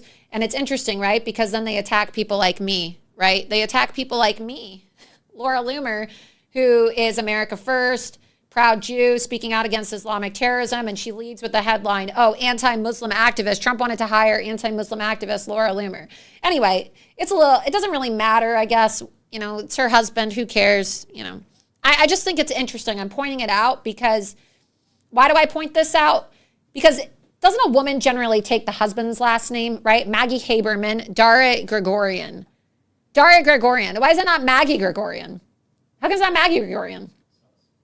Because they want to hide the fact, okay? They want to hide the fact that they're married. And why do they want to hide the fact that they're married?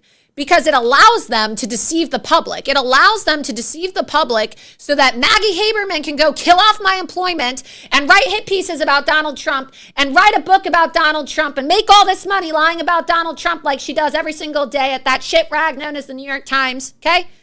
And then her stupid husband, Dara Gregorian, can go do the same thing over at NBC News. That's why. It's so incestuous. It's one big club and you're not in it. One big club. It's just disgusting. These people are disgusting. Scroll down. I don't care, honestly, who it offends, like me saying the things that I say. I don't care if people say that I'm being vulgar in the way that I talk about Maggie Haberman. When somebody comes after you and your livelihood and your ability to progress in the world professionally, I don't give a shit how offensive what I say is. I don't care if it makes you feel uncomfortable. I don't care if you think it's vulgar. I don't care. You know what I care about? I care about the fact that my ability to go work on President Trump's campaign was taken from me because of Maggie Haberman and her lies, okay? That's what I care about. So I don't care about Maggie Haberman. Okay, I wouldn't piss on the bitch if she was in front of me and she was burning on fire in the middle of the street. Okay, I wouldn't.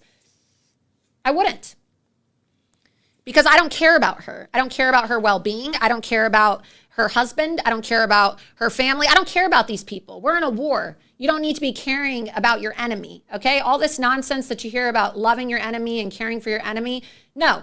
I'm not inciting violence against anybody. I'm not saying that people should go out and attack anybody. I condemn violence. I'm certainly not inciting violence against these people, but I'm just saying that my disdain and my hatred for these people is so great that if she was on the ground, on fire in front of me, I literally wouldn't even piss on her. Okay, that's how much I can't stand Maggie Haberman. And I hope she gets this. I hope she gets this clip. I hope it gets back to her. I hope it gets back to her husband. And I hope she watches this. And I hope she knows.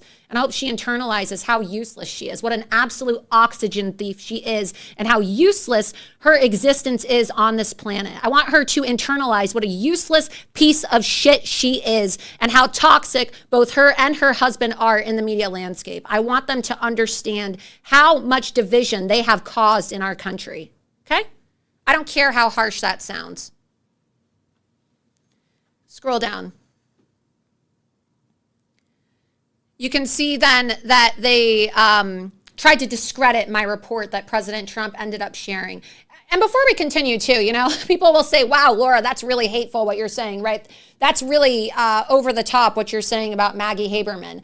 This is a woman who is responsible for spreading the most egregious Russiagate lies. This is the woman who is I would say out of like some of the top, not like top 5 journalists, because she's certainly not a top 5 journalist, but of the top 5 worst offenders in mainstream media who went out of their way to tear our country apart with the Russiagate investigation. Maggie Haberman is one of these people, okay? Maggie Haberman is one of these people that helped tear our country apart. So she deserves the worst. She deserves to be unemployed, okay? And I hope that she, you know, lives a long life so that she's able to think about all of the great sins that she has committed and all of the harm that she has caused to our country, all of the harm that she has caused to President Trump, all of the harm that she has caused to Trump supporters. People are literally sitting in jail cells right now, rotting away. January 6th political prisoners. Their lives are being destroyed. Okay, you know who should be sitting in a jail cell? People like Maggie Haberman, people like her husband, Dara Gregorian. Members of the fake news media are the people who have participated in this coup to overthrow a sitting United States president, to cover up the fraud of the 2020 election, and to cover up and perpetuate all these lies against Donald Trump, an honorable man who is having his life destroyed. So I do not care about how over the top my rhetoric may seem. I'm not inciting violence. I have a right to say what I'm saying because it's the truth. I had my livelihood destroyed by people like this for the last 7 years of my life, okay? And they have stripped me of a professional opportunity. So I'm not going to sit here and be nice to these people. I'm not going to sit here and try to, filter my speech to come across as more palatable. I don't care. We're in a war right now. We're going to lose our country. They're trying to throw Donald Trump in a jail cell right now. People need to understand. You need to start treating these people like enemies of war, okay? Because that's what they are. That's what Maggie Haberman is. She is basically an enemy combatant. And she needs to be treated like one. So her husband then decided to try to discredit my report by getting a comment from this guy by the name of Al Baker, okay, who used to work with Maggie Haberman over at the New York Times. He used to work with Maggie Haberman over at the New York Times, and he is a journalist, or at least likes to call himself a journalist. And this is the guy that is the court spokesperson now. And he issued a statement. he issued a statement basically saying that we could just read the whole statement, but his statement basically said, oh, well, the account does belong to Lauren Mershon. This is her account, but the account has since been abandoned, and we don't really know who's running the account now. I mean, so basically what? What are you trying to say? Like it's a second account or it's her account and she forgot the password? No, it's her account, right? They're just trying to come up with an excuse because they can't say that it's not her account because she's literally photographed as I showed you in that photo before, right? Let's go to the chat and make sure that everybody's following along with this so that they can understand where this is going.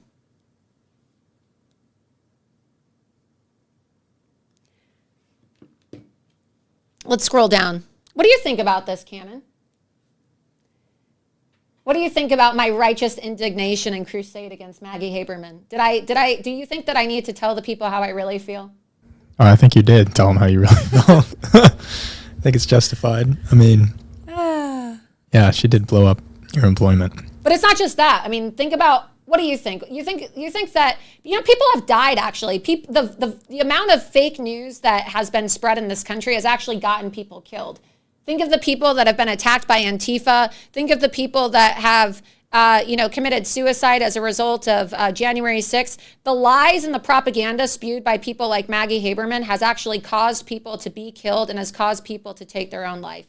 Yeah. That's how evil these people are. And like you mentioned, she was a big person behind the Russiagate stuff. Like that literally drove people crazy. And it drove our country to the brink. Yeah, and that probably contributed to why a lot of people were against Russia when the war started in Ukraine, because they thought that they were interfering in our elections and are like some big, enemy. No, they really do. Let's scroll down and see what people think. If you agree with my analysis of Maggie Haberman, press 1 in the chat. From an old sailor, even your most vicious rants are like an island of common sense in a vast ocean of stupidity. Thank you. Somebody said, scroll up. They said, exactly, I don't understand how it's okay to spread propaganda and lies. I mean, my blood is boiling. I'm not inciting violence against these people, but honestly, I really mean it when I say if they were on fire in front of me, I literally would not piss on these people. Okay? They are so evil. They are so evil, what they have done and the way that they continue to lie. Look at the way they lied about Donald Trump's bloodbath comments the other day. Okay? Bloodbath is a common term. They lie about Russiagate. They lie about everything. They lie about Donald Trump. They lie about the election. They lie about the January 6th political prisoners.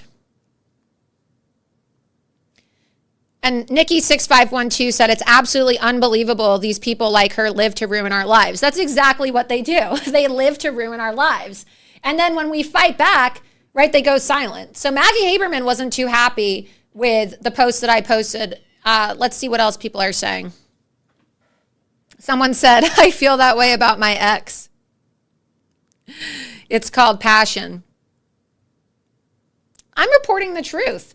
And honestly, I don't care if people think that what I say is inappropriate or uncouth or vulgar, because the way I'm talking right now is what millions of Americans feel on the inside, and they're boiling over with rage and they want to say these things too, but they don't have an outlet to say it, okay? People are furious right now. They are livid watching the greatest president ever have his life destroyed by these people, these fake news smear merchants, okay? They get to get away with ruining people's lives, committing tortious interference, spreading rumors about people, falsely accusing them of being mentally ill.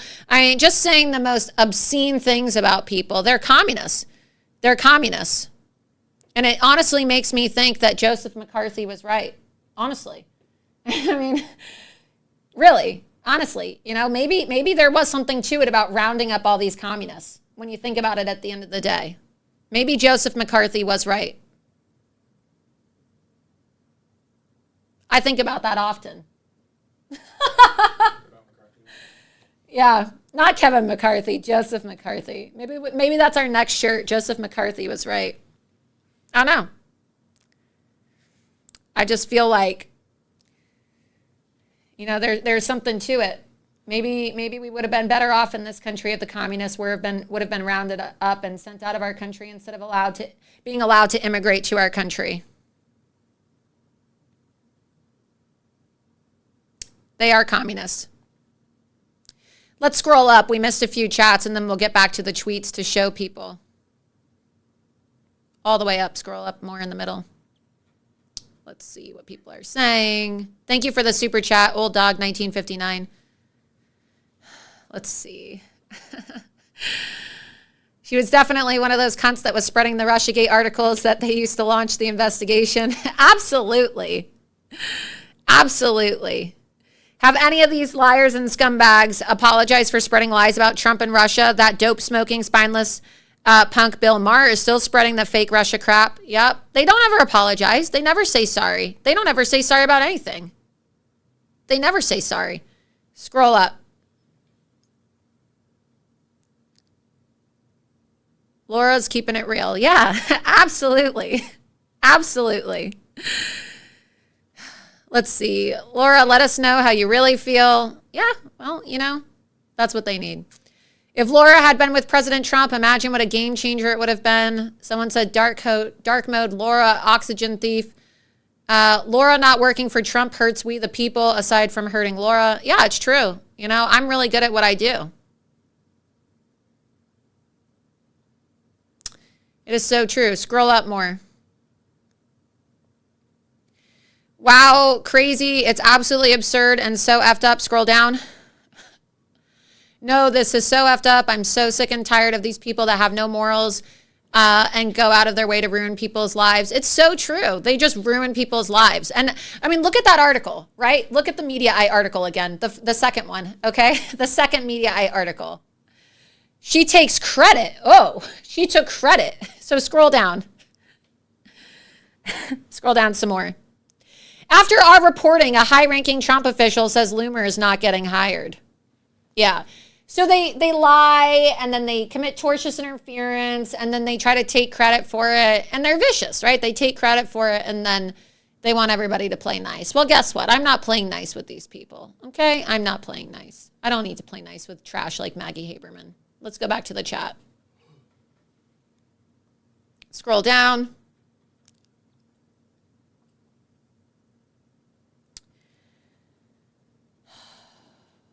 Okay, let's go to the Twitter post that I posted about her so that you can see what I was talking about with her husband. So go to the NBC News article posted by Dara Gregorian. That's her husband. And in case people don't believe me, let's type in Maggie Haberman's husband. Say, who is Maggie Haberman married to? No, keep that up, but open a new browser. Who is Maggie Haberman married to? Maggie Haberman, husband. We're doing this in real time so that you guys can see. There you go. Maggie Haberman's husband is Dara Ardashis Gregorian. Okay. Yeah, whatever. That's her husband. So go to the NBC article. Dara Gregorian. So I already showed you that his wife has it out for me. She takes credit for trying to ruin my employment. And then scroll down in the Dara Gregorian article to the part where Control F where it says Loomer right here. Okay. Maybe the judge is such a hater because actually scroll up a little bit. Nope. Okay. Yeah. Scroll down. The attacks continue a pattern of President Trump lashing out at judges in the judicial system on social media after getting an adverse ruling in court. As he's done previously, Trump also went after Merchant's daughter, who's worked at a progressive digital marketing agency that has worked for many Democrat candidates. Scroll down. Maybe the judge is such a hater because his daughter makes money by working to get Trump, one of his posts said. He also accused her of having posted a picture of him behind bars on social media, an allegation that appears to have originated from a Trump ally, far-right activist and conspiracy theorist Laura Loomer, who tweeted out the picture. In a statement Wednesday night, Al Baker, a spokesman for the state court system, said the X account that had been attributed to Merchan's daughter was not hers. Baker said the account, quote, no longer belongs to her since she deleted it approximately a year ago. It is not linked to her email address, nor has she posted under that screen name since she deleted the account. She didn't delete the account, though. She deleted it today, okay? But the account was still up. The account wasn't deleted until I exposed it, right? So they're liars. These people are liars. The handle used in the X profile highlighted by Loomer had been previously, see, notice how he calls me a conspiracy theorist. He doesn't talk about the fact that his wife is Maggie Haberman, who intentionally went out of her way to try to kill off my employment and wrote a book about Trump, because then his story wouldn't have any credibility, right? Because they'd be like, oh, well, you're biased, right? You really probably shouldn't be writing stories about Donald Trump, given what your wife did to Laura Loomer and Donald Trump, right? Conflict of interest. So you have the conflict of interest with the judge and his daughter, and then you have the conflict of interest as well with Maggie Haberman and her husband, and the court spokesman, Al Baker, who of course was a New York Times employee. So let's go to the X account as well so that people can see the screenshots and the tweet that I posted. My team and I scroll up a little bit, are doing deep dive exposés on members of the media who smeared Trump and who have also tried to ruin my livelihood and deprive me of professional opportunities. First up, Maggie Haberman. You all need to see how unethical these miscreants are.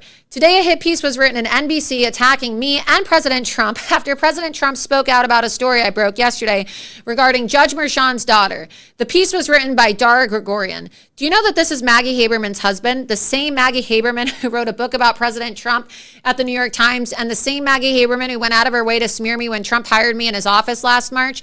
The article takes a quote from a colleague of the judge named Al Baker, who used to be a journalist in New York and has associations with both Haberman and her husband, who live in Brooklyn, New York. Ironically, Al Baker also happens to live nearby Maggie and her husband, Dara, in New York. A quick search shows that Al Baker has also worked for the New York Times, where Maggie, that's her handle, Haberman works.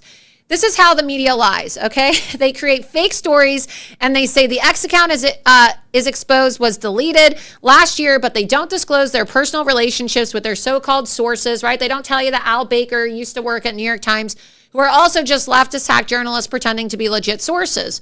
Nowhere in the article does Haberman's husband bother to mention that Al Baker was also a New York-based journalist at the New York Times, where the author of the article's wife, Maggie Haberman, works and essentially just writes anti-Trump hit pieces for a living. So in other words, Dara Gregorian is a cuck whose wife, Maggie Haberman, didn't even take his last name, and then they exploit their different last names, right? I mean, really, honestly, a woman is supposed to take her husband's last name. She's not that special, right, Maggie? Maggie, you're not that special. You're not some famous woman, you know, who is so amazing and exceptional that you shouldn't take your husband's last name. Like, I don't know who you think you are. I mean, it's just, Camden has a word on this. Maybe she's wearing the pants in the marriage. I mean, she might be, right? She might be wearing the pants in the relationship, but her husband doesn't really look too masculine. Maybe he should take her last name. Yeah, maybe. Dara Haberman. It's just so disgusting how these people behave, really, honestly. It's just sickening. It really is just absolutely sickening. Most people would never know that Gregorian is married to Haberman unless they research these people like I do. Do you see how unethical this is? You can't believe anything these people publish. They're all con artists and liars who are going to be exposed. So scroll down. Okay, let's see. That tweet got 10,000 likes, over 300,000 views. You can see the article here, okay? And you can see Dara Gregorian. And then Al Baker, what does that say? As seen in the New York Times. So that's their court correspondent that apparently, you know, said, oh, well, this isn't the judge's account. Well, yeah, you literally work with the judge and you worked with Maggie Haberman. You're probably even friends with her husband, too, since you all know each other, right? All these people run in the same circles. Totally unethical. And then there's the evidence right there. Haberman married Dara Gregorian, a reporter for the New York Daily News, formerly of the New York Post, and the son of Vartan Gregorian, in a November 2003 ceremony at the Tribeca rooftop in Manhattan. They have 3 children and they live in Brooklyn. Yeah. Just another typical disgusting, revolting couple in media. All right. So then Midas Touch, which is basically this, you know, radical left progressive media network, they had an absolute meltdown. I'm going to go ahead and play this 13-minute clip for you guys so you can see today how crazy they are. This is shown, you know, this is one of like the really large progressive leftist accounts. They've got like millions of followers online. This is what all the crazy communists watch, Midas Touch. That's where they get their news. Trump, they're now trying to say that the account is fake. Meanwhile, they've shown no evidence the account is fake. Katie Fang from MSDNC got community noted when she said it was fake. And even the community note said that I brought the receipts. We have that as well so people can see. But let's go ahead and play this clip in the meantime so that you can see how unhinged these people are. It's a 13-minute clip. But before the show ends tonight, you have to watch this clip because you just have to see how crazy these people are. Go ahead and play the clip. So with Donald Trump's criminal trial in the Manhattan District Attorney case scheduled for April 15th, Donald Trump is following the same playbook he does for all of these trials, criminal or civil, where he doesn't just attack the judge, he attacks the judge's family. And to attack the judge's family, he usually makes up that a judge's family member created a Twitter or X account that they actually didn't create. And then Donald Trump spreads the lie that this family member is posting images of him, which is completely and entirely false. And then part of Donald Trump's playbook is he relies on some of his closest supporters and followers to spread the conspiracy so Trump could have plausible deniability in spreading the disinformation. And then he leans into it to engage in stochastic terrorism and attack essentially the judge's family members. And we're seeing it right here with Justice Juan Merchan's daughter, the same way Donald Trump did this with Justice Arthur Engoron's wife. You'll remember that with respect to Justice Engoron's wife, you had one of Donald Trump's closest supporters, someone named Laura Loomer, who Donald Trump praises, and she's, as deep down the rabbit hole in kind of unhinged MAGA world and conspiracy theory world as you can be. She posts things like, look what I've identified. Justice Engoron's wife has this account. This is what she writes. Exclusive. I've uncovered screenshots from the X account of Dawn Marie Engoron, the wife of leftist New York City Judge Arthur Engoron, who's overseeing the civil fraud case against Donald Trump. And she posts all of these things like that. And then what does Donald Trump do? Donald Trump then posts, wife of New York judge in civil case against Trump has been attacking ex-president on social media. And then he spreads that this was Justice Engoron's wife doing it. And then ultimately the Manhattan court staff, the court administration, has to respond. Justice Engoron's wife has sent no social media posts regarding the former president. Just a completely made up account that does not belong to Justice Engoron's wife. But by the time that correction is made and the statement is put out by the court administration for the New York courts, the lie's already been spread. Justice Engoron's wife is already a target. Donald Trump and Laura Loomer don't do retractions. They just lean further on the disinformation and lies. And then Justice Engoron's wife becomes a target of very serious harassment and threats. That's the playbook. They're running the playbook again. Laura Loomer making a post about Justice Juan Merchan's daughter. She goes, look what I found. It's entirely false. The court staff has to issue a statement, and Justice Merchan gets targeted. Like clockwork, this is part of their strategy. So here's what went down. You had Laura Loomer's post right here, and let's take a look at what Laura Loomer posts. Breaking. She writes it like she's a journalist. Judge Merchan's daughter, Lauren Merchan, just blocked me on X and locked her account after I exposed her profile picture that has President Trump behind bars. That's how she refers to Donald Trump, as I don't. Her father is overseeing Trump's hush money trial in New York City, and Lauren herself works for the Biden-Harris campaign. Don't worry, Lauren. I've archived your entire X account, and screenshots are forever, you evil. And then she uses the B word to refer to Lauren Merchan. I mean, how despicable can you be right there?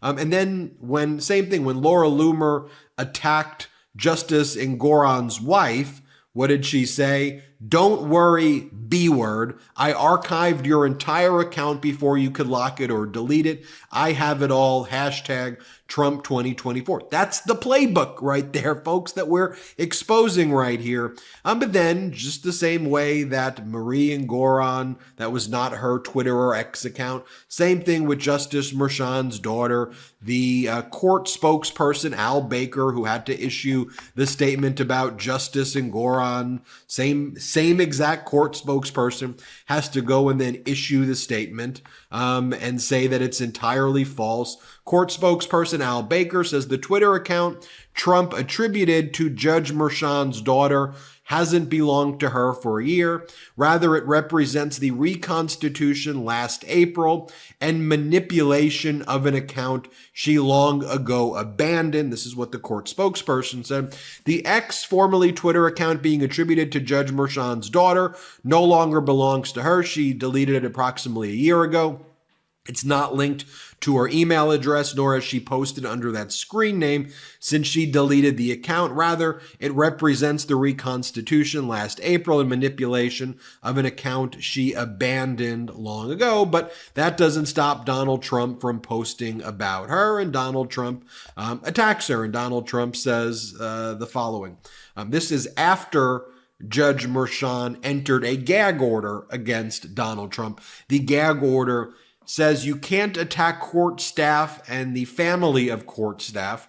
The gag order doesn't specifically say you can't attack the family members of the judge, although Judge Engoron also previously put out a statement or put out an order that basically said the parties need to conduct themselves professionally and with civility, as do their lawyers. But here's what Trump writes to his followers, basing this statement on what Laura Loomer posted on her social media.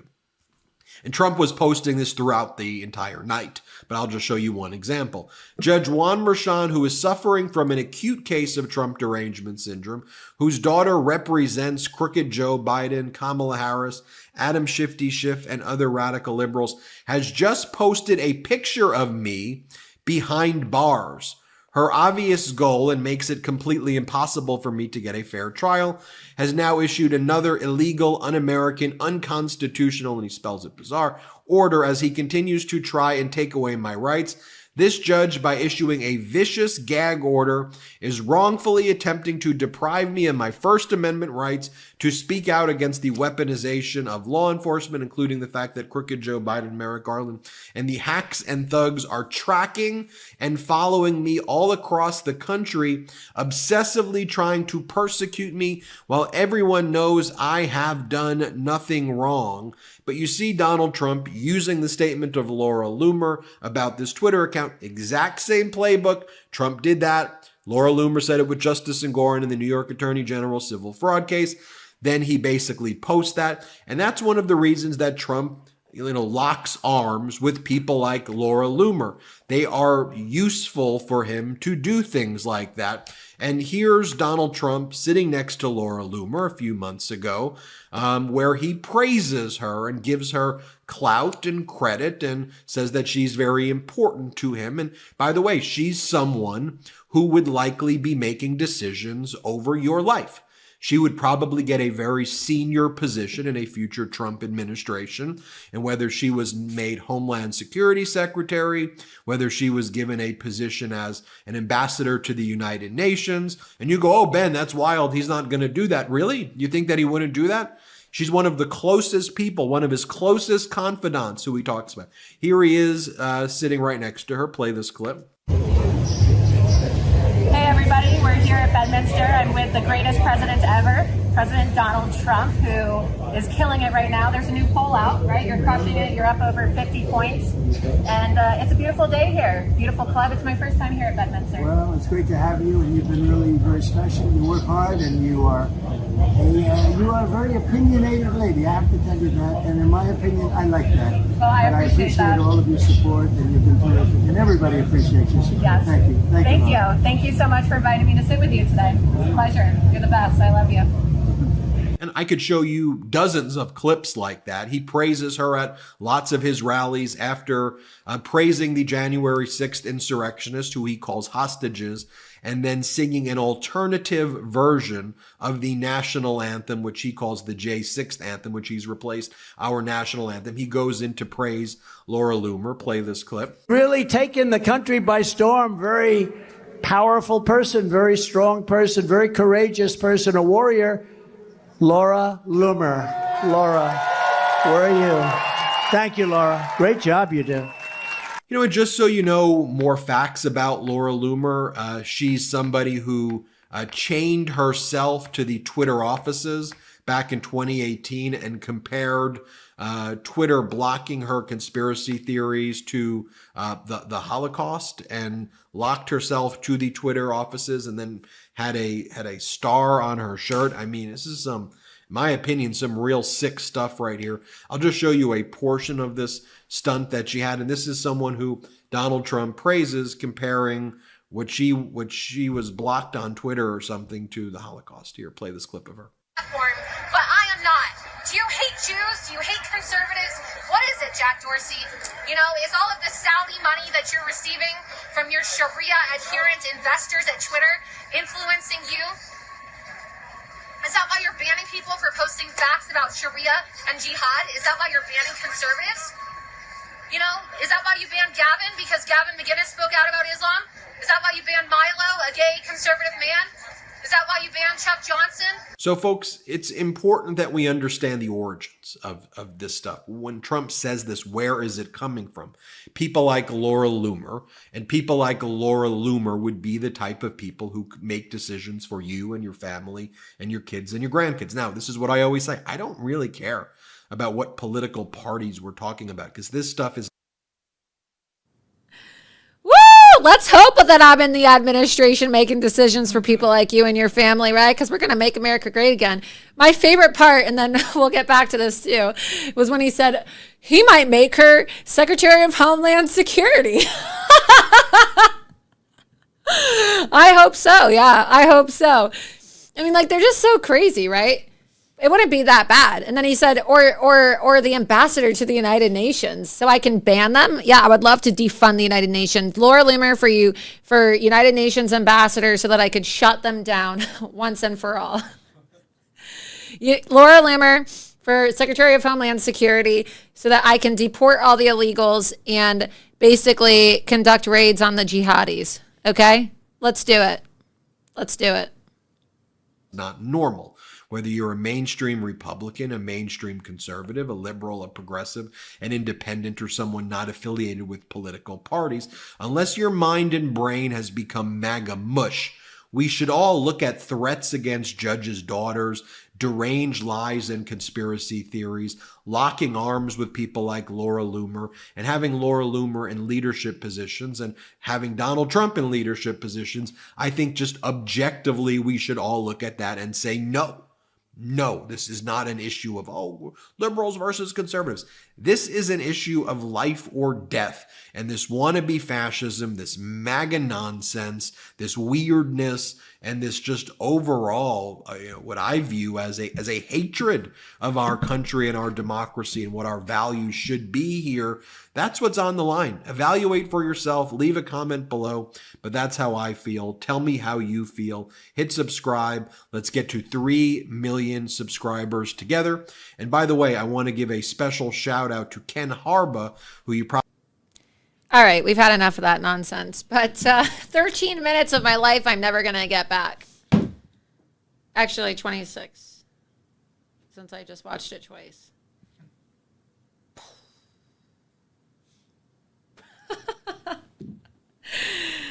I'm never going to get my life back.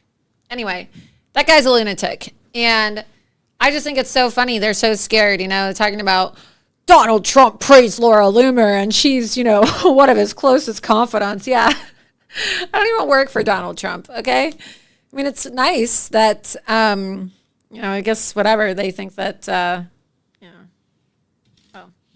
maybe I shouldn't say what I want to say. Probably just get me in trouble.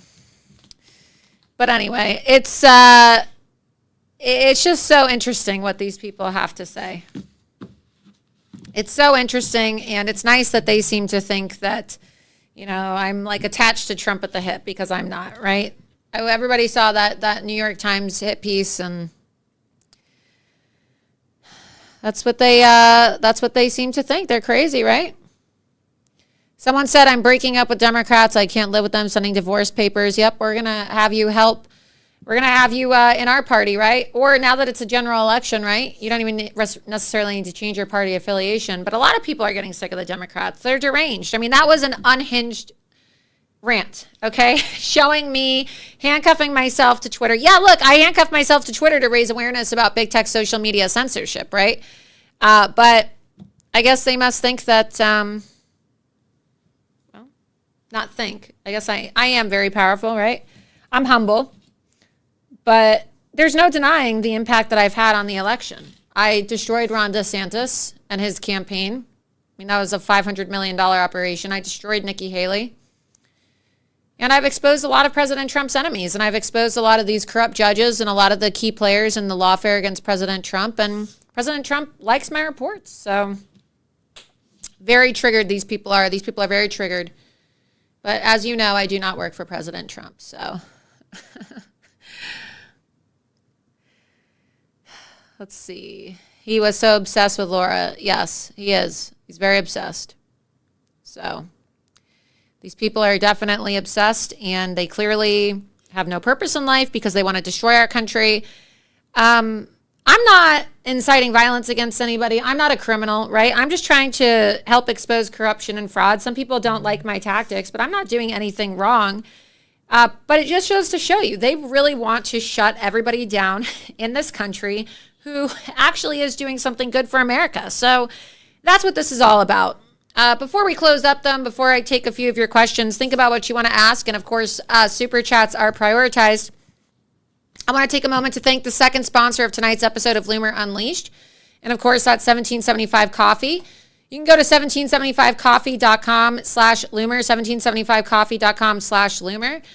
I know that I don't like bad coffee. I think that there's nothing worse than bad coffee, especially, when you need coffee to get through your day. And so for me, I'm really excited that, I've been introduced to this new brand of coffee through Rumble. It's called 1775 Coffee. I talk about it all the time. It tastes really great. And what's really exciting about this is it's a company that's revolting against not only bad coffee, but also censorship. It's the coffee of Rumble, and 1775 Coffee supports free speech. They support creators on Rumble, and they're all about revolution. You see, in 1775, the world awakened to a new era, and now 1775 Coffee is bringing you a coffee that embodies that revolutionary spirit. Crafted with passion and precision, our beans are ethically and exclusively sourced from the finest coffee farms in Bolivia. 1775's coffee, their farm to cup journey ensures the highest quality, authenticity, and sustainability. And it's really fresh, great coffee. They're really about sustainability and providing a fresh product. With each sip, your palate will recognize and appreciate the dedication and passion that goes into crafting this single source brew. And also, when you purchase 1775 Coffee, you're supporting me and my show, right? So 1775coffee.com/Loomer is the code to use. When you support 1775 Coffee, you're supporting a pro-free speech, anti-censorship company, but you're also supporting Loomer Unleashed so that I can continue to bring you my investigative reports and piss off the media the way I do. Because if I don't have sponsorships, I'm not able to continue doing my reporting. And obviously, President Trump likes my reporting. You like my reporting. And we have to make these reporters cry some more, don't we? We got to drink our coffee. And then when we empty our cup, we got to save it so that we can fill it full of liberal media tears. Because every single time we break a story and it goes viral and Trump shares it, or the media has to report on it, like we force them to report on Lauren Mershon, they cry. They cry. And nothing tastes better than 1775 Coffee other than liberal tears. So make sure that you get yourself some 1775 Coffee today by going to 1775coffee.com/Loomer. I posted, there's so many back and forth tweets exposing Lauren Mershon and this company Authentic. They actually locked their account today. I think we have that screenshot. Let's show the screenshot.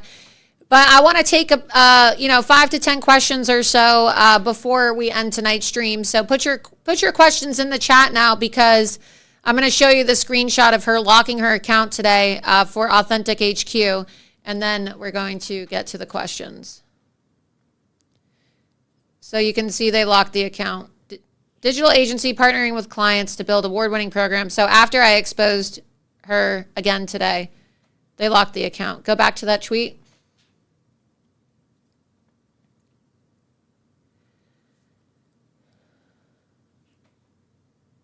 And you see, scroll up, Ed Krasenstein, of course, one of the Krasenstein brothers, who has been accused of being a paid Democrat operative. He tried saying that it was a debunked conspiracy theory, that I was pushing a conspiracy theory. Let's go up and we can see that post that I was replying to. Conspiracy theory debunked. Former President Donald Trump and conspiracy theorist Laura Loomer are pushing this ridiculous idea that the daughter of Judge Merchan, the judge in his New York hush money case, had an image of Trump behind bars as her ex-profile picture. It turns out that Loomer fell for a fake account. I didn't fall for a fake account. I literally showed you the woman standing there. Let's go back to the photo. Let's go back to the photo, right? Let's go back to the photo right there. What is that photo right there? Lauren Merchan speaking at a conference. Okay, Lauren M426 is her handle. You see it right there. What is that? Lauren M426, Trump behind jail bars, okay? It's not a conspiracy theory. And it doesn't matter how many damn times you and your Democrat operatives want to lie. Your lies are not going to stand. It's a lie. Stop lying. This is why you guys got community noted today, because you're liars. I mean, honestly, are these people absolutely mentally retarded? Look, Lauren M426, a photo of Donald Trump in a jail cell, okay? It just drives me nuts listening to these idiots. Lauren Merchan, authentic campaigns. Lauren M426. Again, Lauren M426, look at it. Okay, I told Katie Fang to open her eyes as she could because she's so blinded by the truth she doesn't want to open her eyes, okay? Open your eyes and look. Lauren M426. Like, I don't even know if we need to, like, get those things for people to just, like, you know, like, plaster everybody's eyes open. Like, every single Democrat in the media needs to, like, have, like, stilts, like, put in their eyes so that they can open them because they're so blinded by their Trump derangement syndrome that they can't actually see anything unless it's, like, orange man bad, get Trump. But we need to, like, force these people, like, I don't even know, like, how, you know, like, open your eyes as wide as you can. Open, right? It's just... It sounds so crazy, but they're so blinded. They literally refuse to see anything. It's like they have blindfolds on. You just have to open your eyes and see, you guys. It's not that hard. Let's go through this one more time as if you're all mentally disabled. Lauren Merchan, authentic campaigns. Oh, wow. Authentic campaigns is the business that Lauren Merchan, the daughter of Judge Merchan. Okay, do we understand that Lauren Merchan is the daughter of Judge Merchan? Am I talking slow enough for all of you? Lauren Merchan works for Authentic Campaigns, and Lauren Merchan's Twitter handle, or now known as her X handle, is LORENM426. Lauren M426. Am I speaking slow enough for the retards at MSDNC? Do you need me to speak a little slower?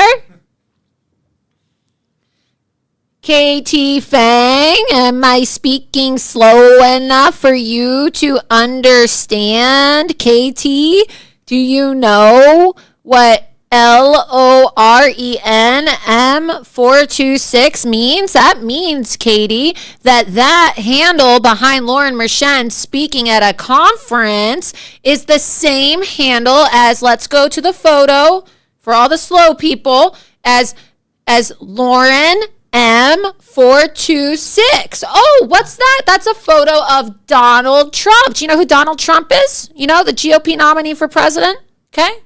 Greatest president ever? Billionaire businessman?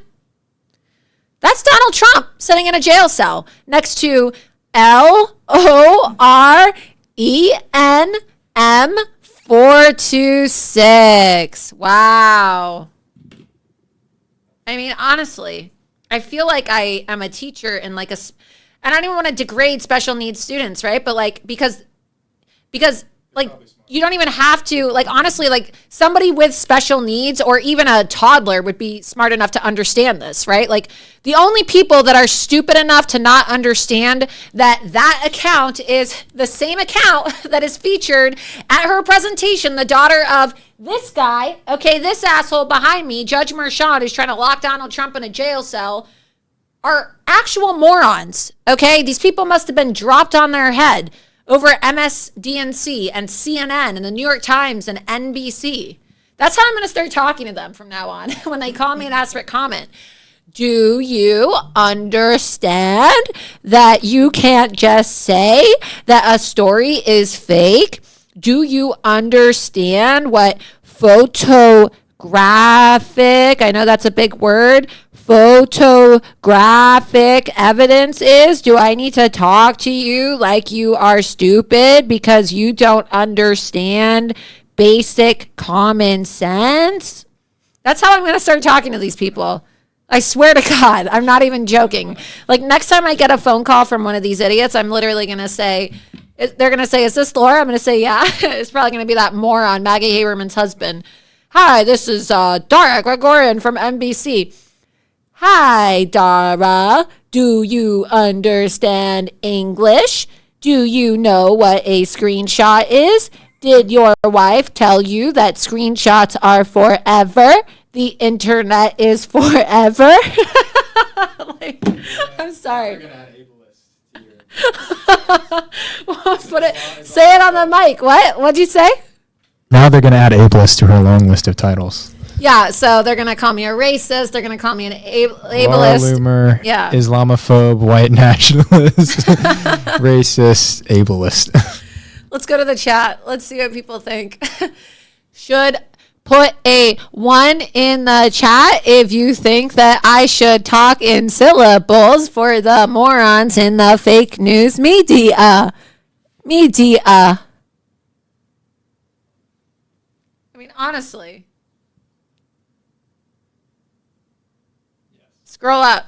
You think I should? Should I talk to these people? Because they're morons. I mean, seriously, if you were to show a 5-year-old child that and you said, all right, Johnny, look at these photos and tell me what is the same about these photographs. He'd say, all right, mommy. All right. You know, like if we were talking to your son and your son's name was Johnny. Okay. He'd be like, mommy, I know. All right, Johnny, tell me, what is it? All right. You'll get an ice cream cone if you're right. That is the same. LORENM426. That's the same. Like a 5-year-old child would be able to tell you that that's the same handle from the photo. But these morons in the media are trying to say that it's not the same. I mean, you have to be actually mentally challenged to not see it. Somebody said, stop talking like Kamala Harris. Yeah, that's exactly right. Forgot. I don't need to talk to them anyway. I just need to talk to them like Kamala Harris talks every day. Liberal kindergarten class. Scroll up.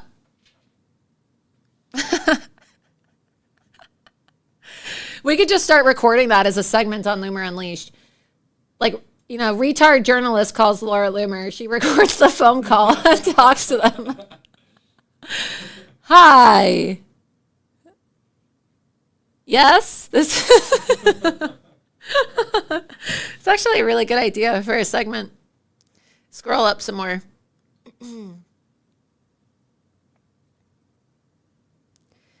Having to speak like a toddler so the traumatized toddlers can understand is how we're going to groom them. Yeah. Yeah, exactly. And you know they're going to watch this and they're going to clip this, right? It's just so stupid. These people are so dumb. Like, who's lying to these? Who is listening to these people? You're right. Someone said they're lizards, Laura. Why don't you see it? They're stupid. They're demonic. I do see it. You know, it's just unbelievable how stupid these people are.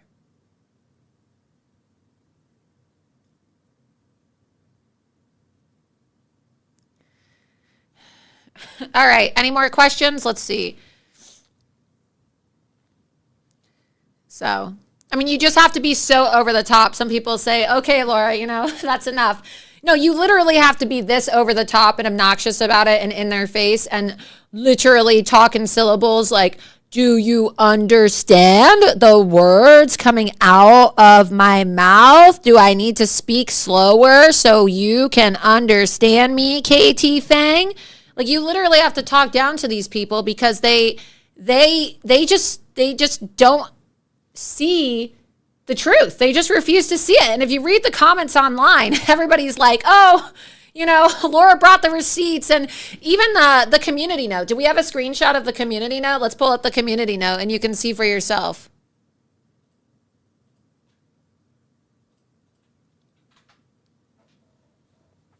There we go. Laura brought the receipts. Katie brought nothing but insults. So yeah, I brought the receipts. It literally is what it said. That's literally the community note. It says, Laura brought the receipts. Katie brought nothing but insults. I should make that my bio. Like my banner photo.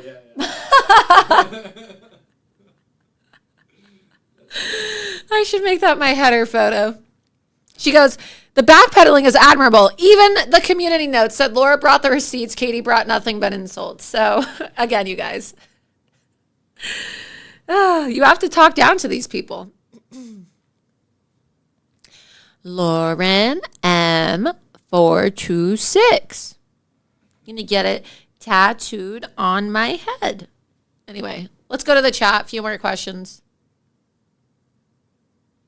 Moving on. As much as I love beating a dead horse, we've got to move on. All right. Any more questions? What is my opinion about DeSantis cracking down on squatters and Haitian migrants?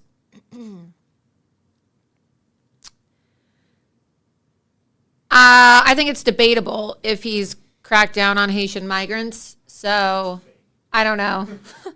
I don't really believe any of the news about Ron DeSantis. Also, we have a homelessness crisis in the state of Florida too. And so what's a squatter versus somebody who's homeless, right? Like, there's no homeless camps in a lot of the cities in Florida. And in a state that has the highest insurance rates, there's going to be a lot of people struggling because the housing market has been destroyed under Ron DeSantis. So maybe they should start investing into creating homeless shelters in the state of Florida so that, you know, we can take care of some of the Americans instead of these illegals that are coming in. There's a lot of really, you know, sad stories about veterans and people who, you know, were working, and people that they're not necessarily drug addicts and whatnot, people that genuinely just can't afford to live anymore, you know?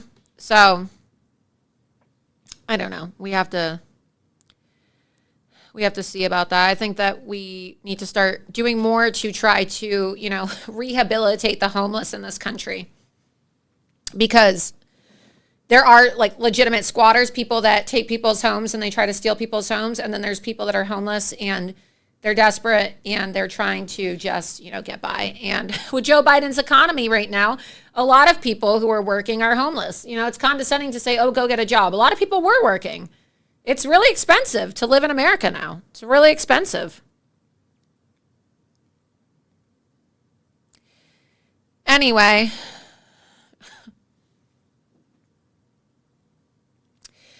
I think that's pretty much it tonight. There were a lot of reports. Be sure that you go to Loomered.com, you guys, Loomered.com, and you can get all of the written reports. Also, don't forget to go to rumble.com/Laura Loomer so that you can subscribe to my show.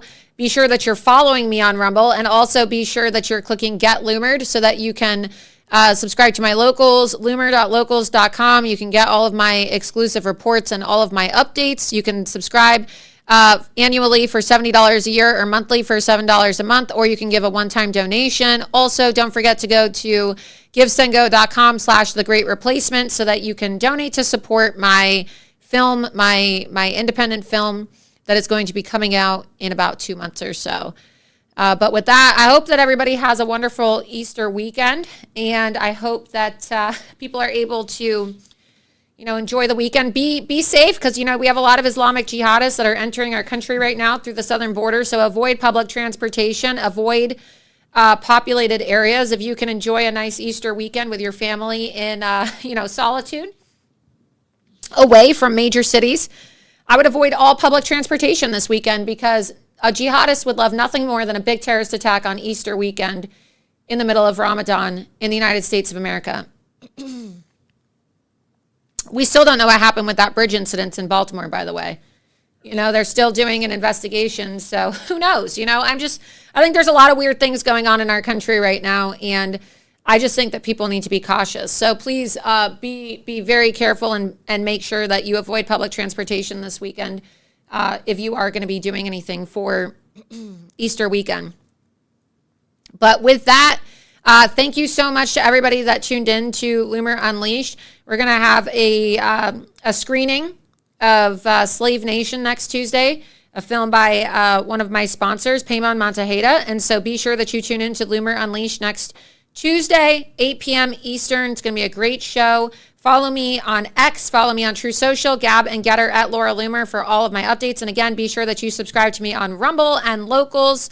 And with that, I hope everybody has a wonderful weekend. Thanks for tuning into Loomer Unleashed, and see you next Tuesday. There is a young female journalist, conservative journalist, by the name of Laura Loomer. If America's men acted like Laura Loomer, our problems will be fixed in about 5 minutes. Chain herself to Twitter.